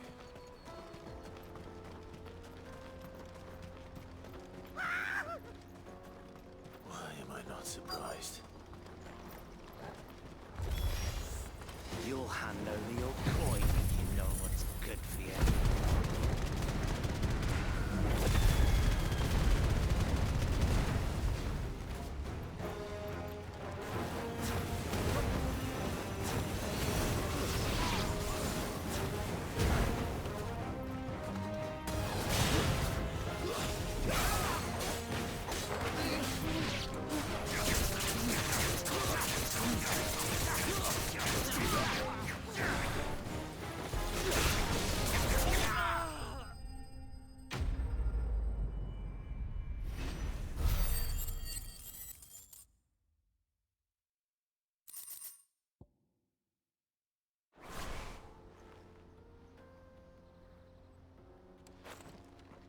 Are you hurt?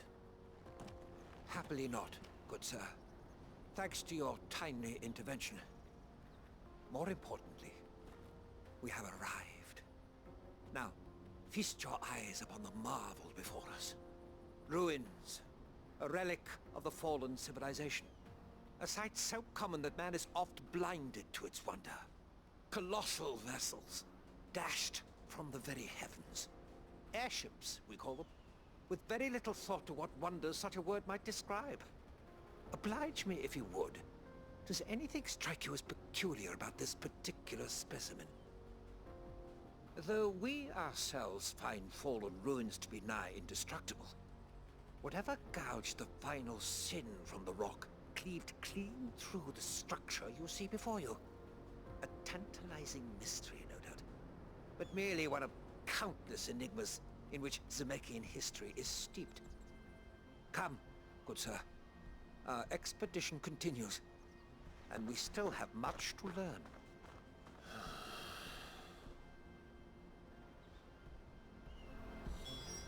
He's passionate. I'll give him that.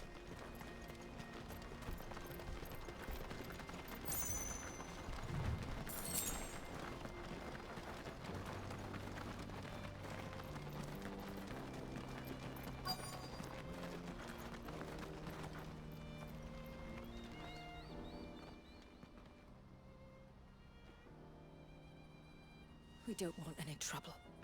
Neither do I. I'm looking for someone. A grey-haired mercenary.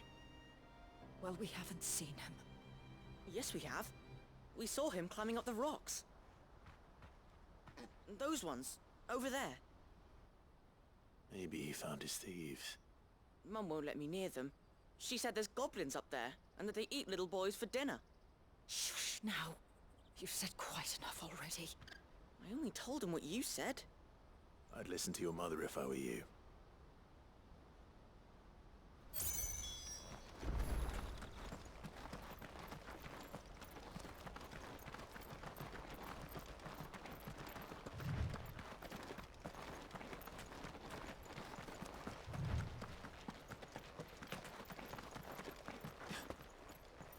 Did Joseph's thieves really lug their stolen wares all the way out here?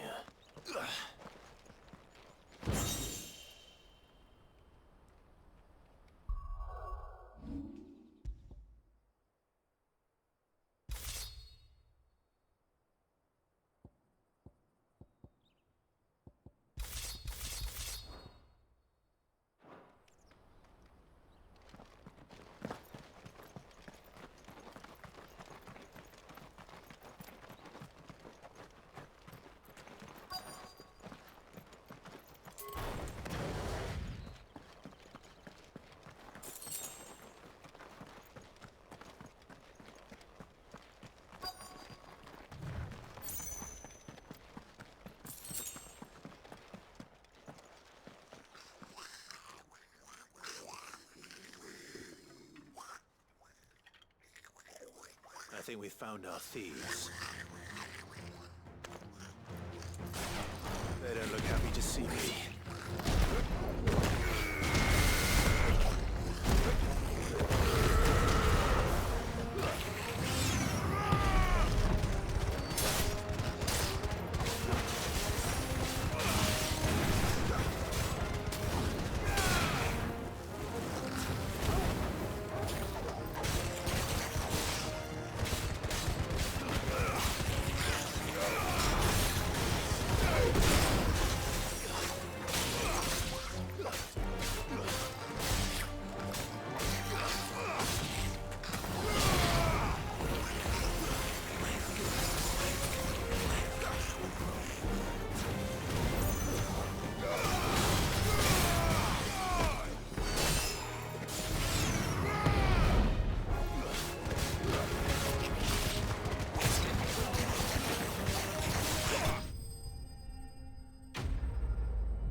Let's get this over with.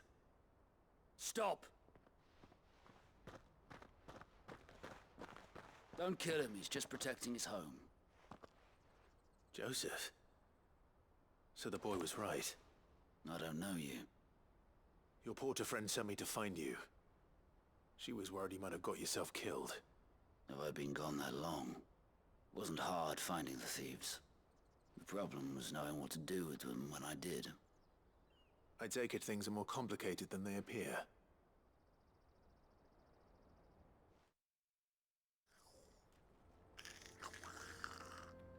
I'd all but ruled out bandits before I even left the market. You know what that is? Because our thieves had no interest in gold or gems, or anything they couldn't eat for that matter. Add to that the rumors of goblins in the area, and the mystery practically solved itself. I soon found their cozy little homestead and all the missing food. I launched myself at them, full of righteous fury, but their leader was the only one who moved to meet me. The others, they huddled around that food, ready to die protecting it. They stole because it was that or starvation. I've been there myself, back when times were hard. So you spared them? And earned their trust into the bargain by the look of it. These goblins aren't native to the area. They don't know how to survive such barren lands, so I've been teaching them. And once they've learned to hunt and forage, they won't be fool enough to risk their necks in Boklad. I'm impressed. I didn't know goblins could be reasoned with. Do me a favor. Let the porter know I'm safe. I'll head back to the market once my work here is done. Oh, and don't mention the goblins. I don't want people coming here brandishing pitchforks. Not now this lot have sworn off thieving. Your secret's safe with me. I appreciate it. Thank you.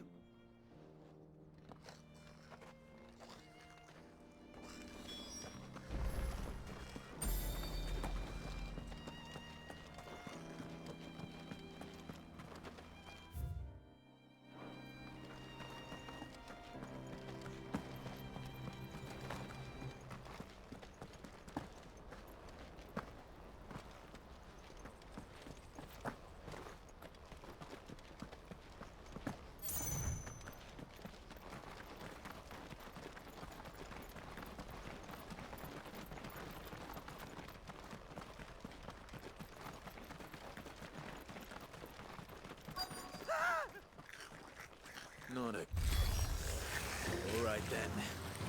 Who's first?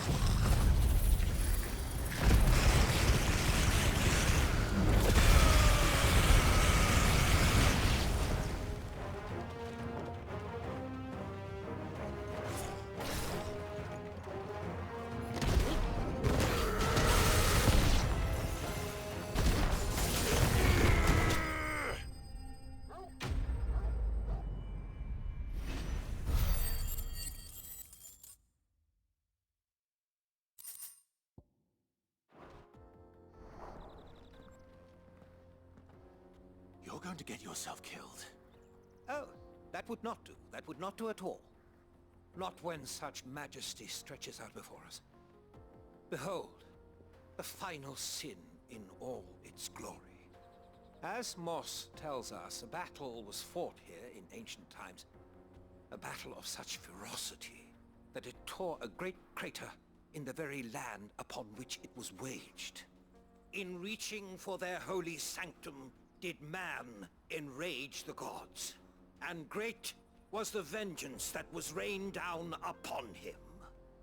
Alas, the full truth of the matter is lost to time, though I live in hope that I might see it discovered. But we must not dwell upon such things. There is more yet to see. Onward! History awaits!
Still in one piece?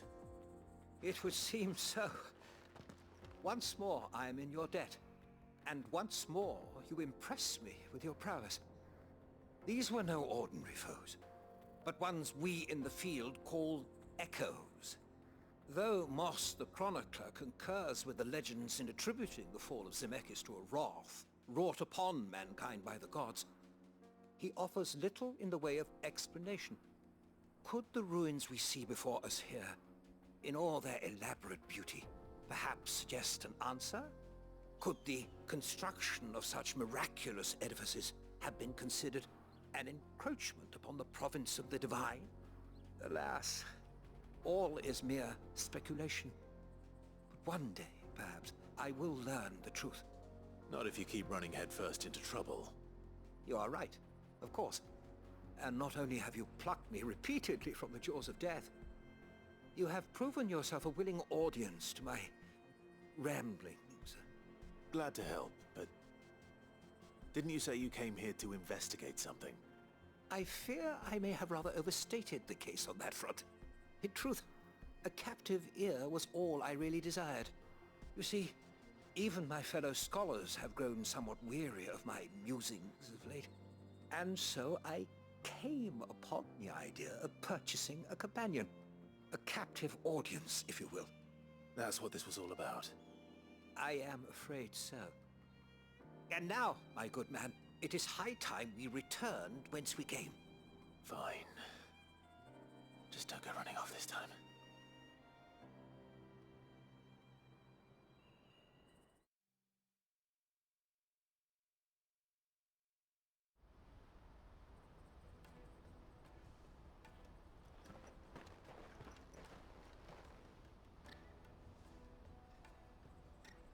And so ends a delightful day.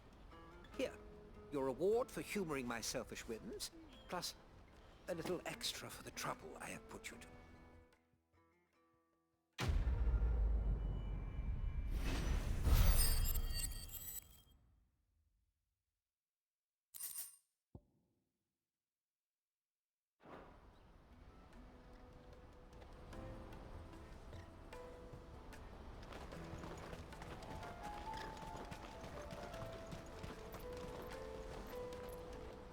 Joseph's fine. He'll be back once he's tied up a few loose ends. That's a weight off my shoulders. He certainly knows his business. You found your thieves all right.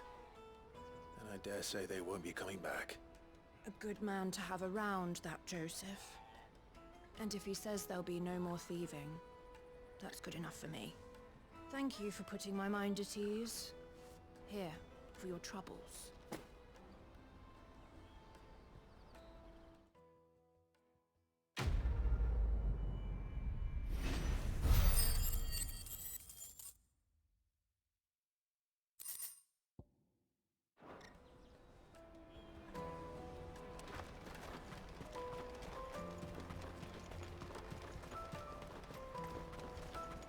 Let me carry your goods. I'm cheap. Peaches and pears.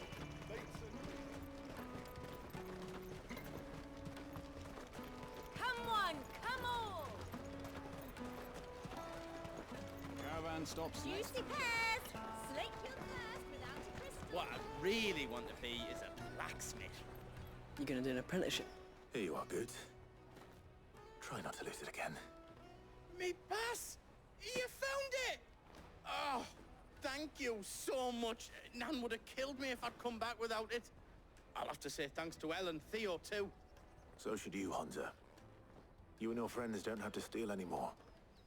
If anyone threatens you again, you know who to turn to. We do. And we already have. Miss Elle's given us a job shifting the chocobo shit out the stables. It's hard work, and the pay isn't half what we got from the stones. But if we stick at it, we'll keep ourselves fit. You stick at it then. And Goots, I'm sorry for stealing your pass. That's all right. I've got it back now. And all's well that ends well, eh? You said you're trained to be a blacksmith, right? Well, I'm gonna be your first customer. I'm gonna save up all my gil and get you to make me a massive sword. I'll do me best. Till then, eh?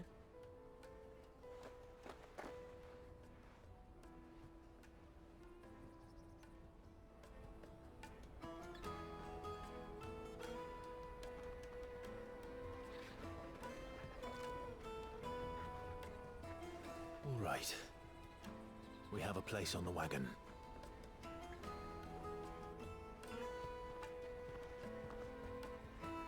Remember, Goots, we're mercenaries. You hired us to protect you. But mercenaries... And you remember the plan? You're to ride all the way to Twinside. Jill and I will go with you as far as the outskirts, then find our own way in. I'll buy that stuff I need. Right. And we'll scout out the Imperial's defenses. There's a square with a big bell tower right in the middle of town. If you get lost, or out goes wrong, we can meet up there. Right. Let's go.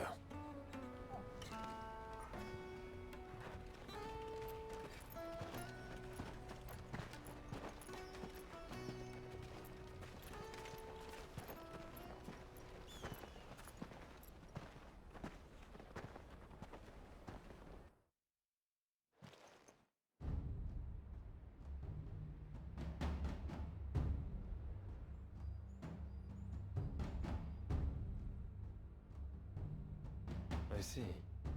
And you're quite certain your father has no knowledge of Ultima? I am.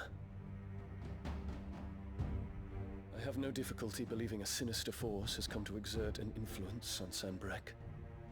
But be that as it may, it is yet to claim my father. For better or worse, his radiance speaks his own mind. Then the fiend works from the shadows.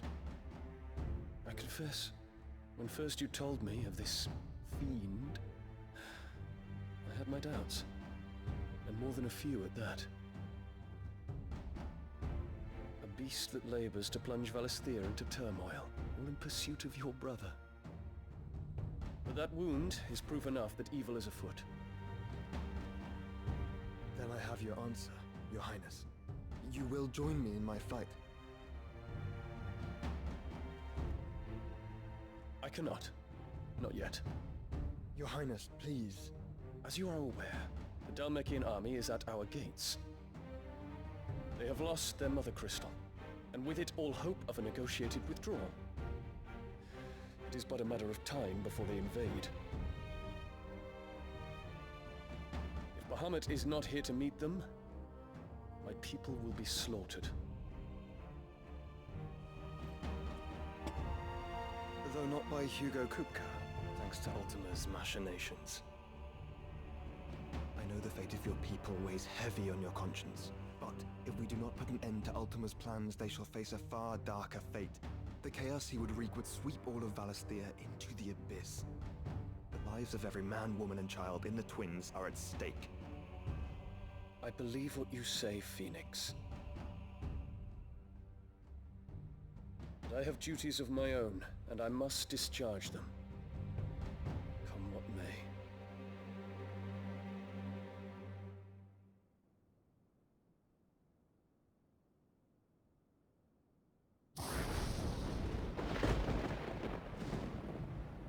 What do you know of my blood?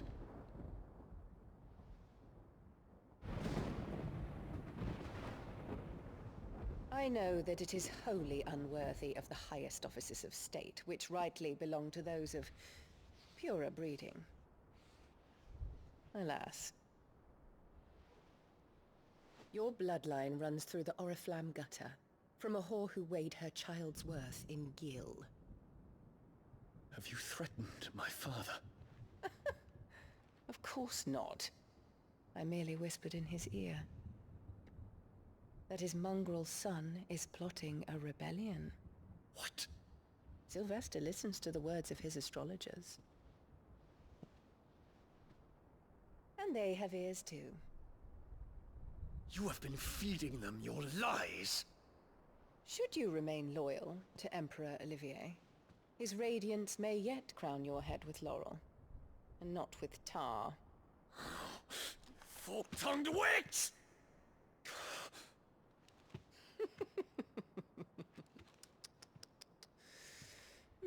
In consideration of your long years of service to the Empire, I shall forgive this uncharacteristic rudeness. Now hurry and make ready, Your Imperial Highness. Emperor Olivier expects much of you, Dion. Or should I say, of Bahamut. May your fire reduce his enemies to ash, till all of Valisthea bows to its rightful ruler.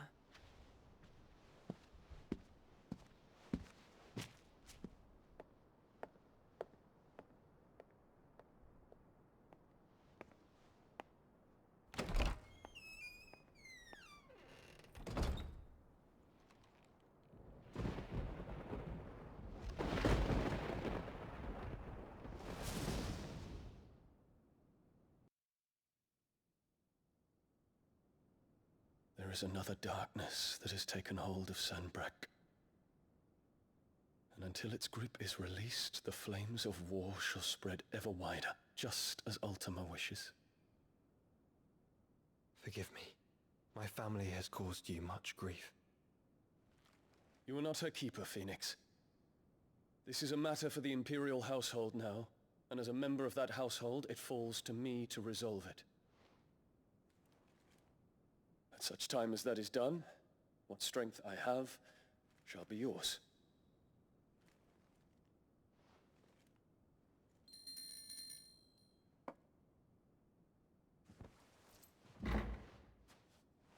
Thank you, Your Highness.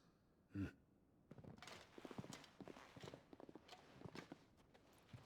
us take to the skies together, and bring a new dawn to Valisthea. I should like nothing more.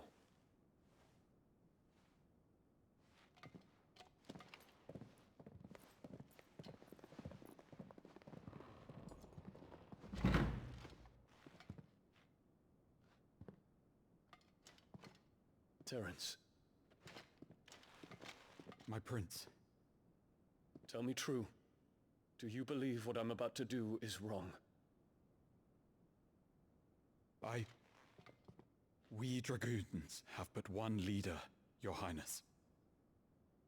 And we shall follow him unto the very end. Thank you. And this is my decree. For their crimes against the crown, the traitorous Annabella and her usurping son shall be put to death, and the Empire restored.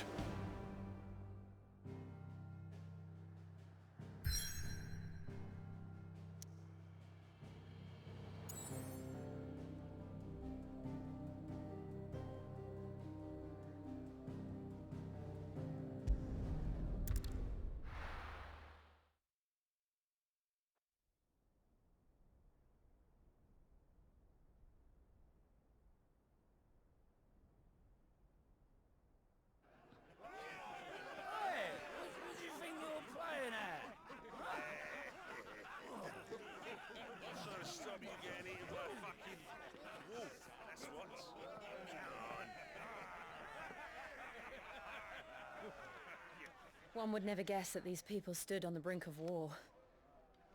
And they're afraid. They turn to drink to forget their fears. Anything you want to forget?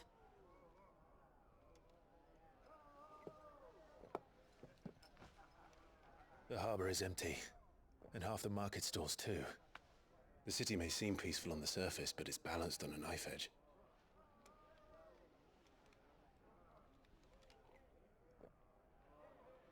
Were we to give it a nudge, it might be just the distraction we need to reach the Mother Crystal. I thought you might say that. We should send for Gav. We'll need someone to keep the fires we start from going out. And we can busy ourselves scheming until he gets here. I'll send a Stolas then.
What's happening?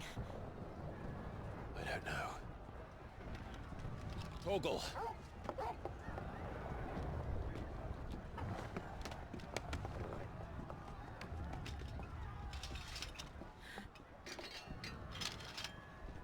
This way.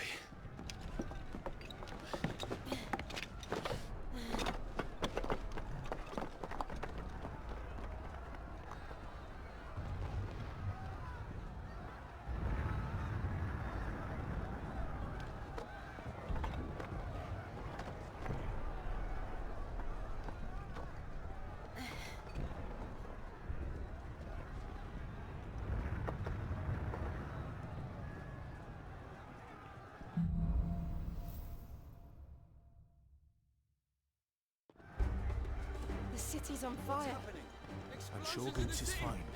He'll be making for the square. The one with the bell tower. In the middle of town, right?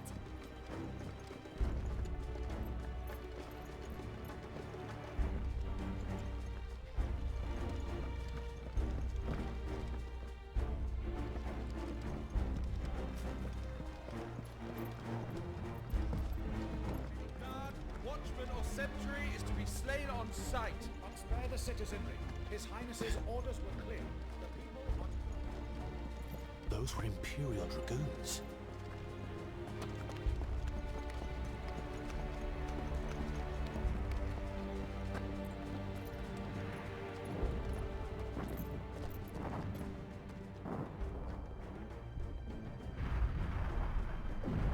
What in the hell is going on? Let's go and see. Right.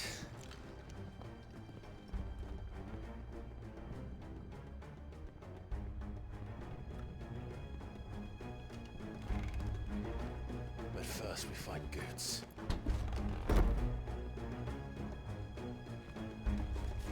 Just hope he's all right. You there! Identify yourself! We have to.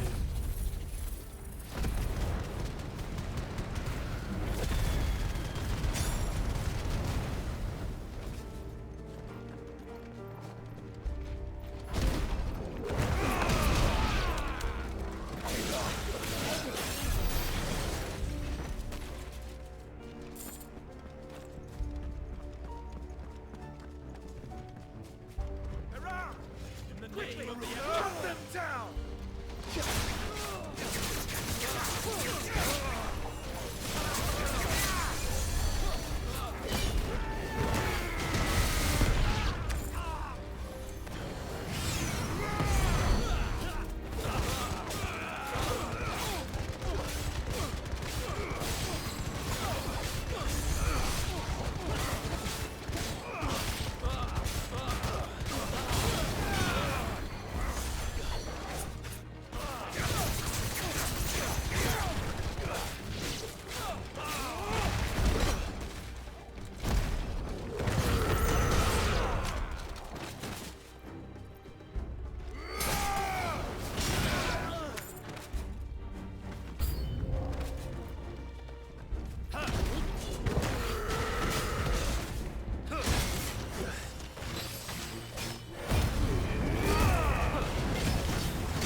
glad to fall into a sewer.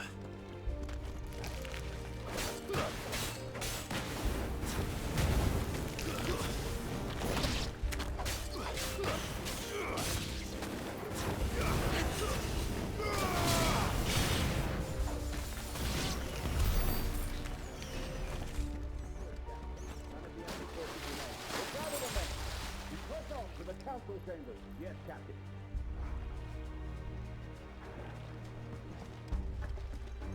What of the men and women in the market district? The evacuation is good.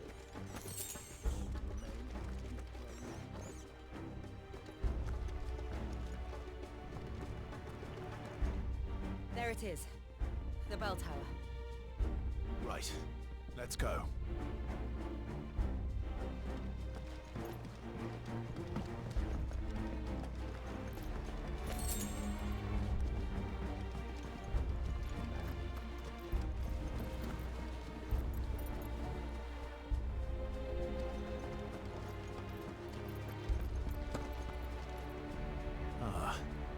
A goods lift.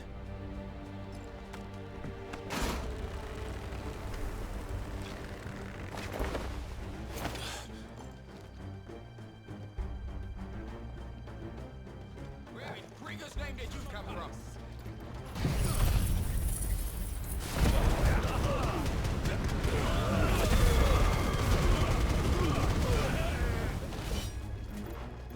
To me, flames!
name of His Highness!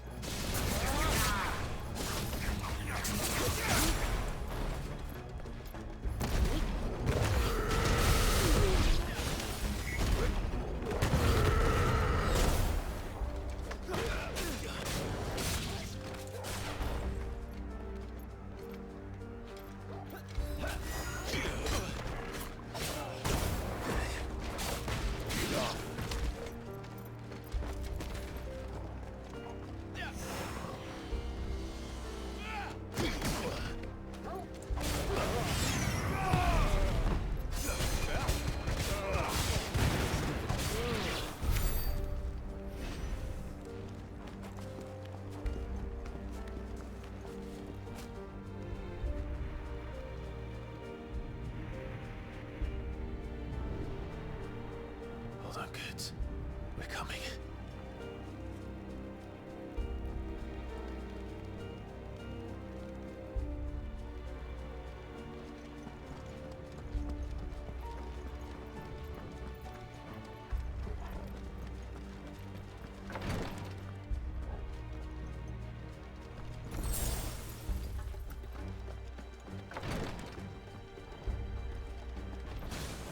In the Prince's name, none shall pass!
Enemies on the ramparts! Kill them!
Can you see him anywhere?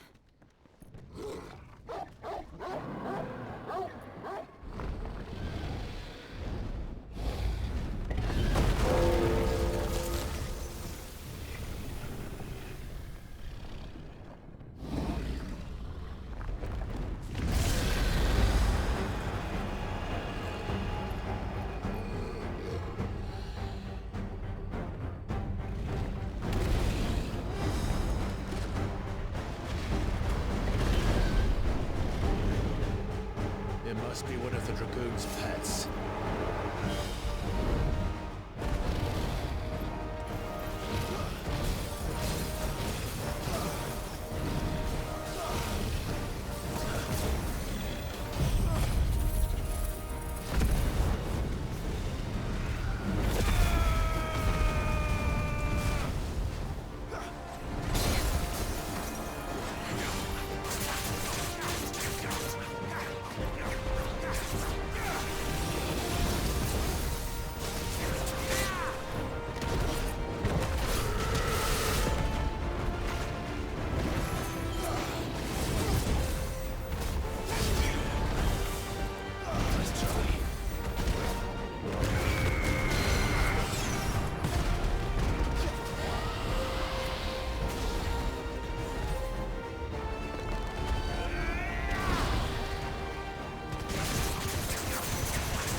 I think it has something in store for us.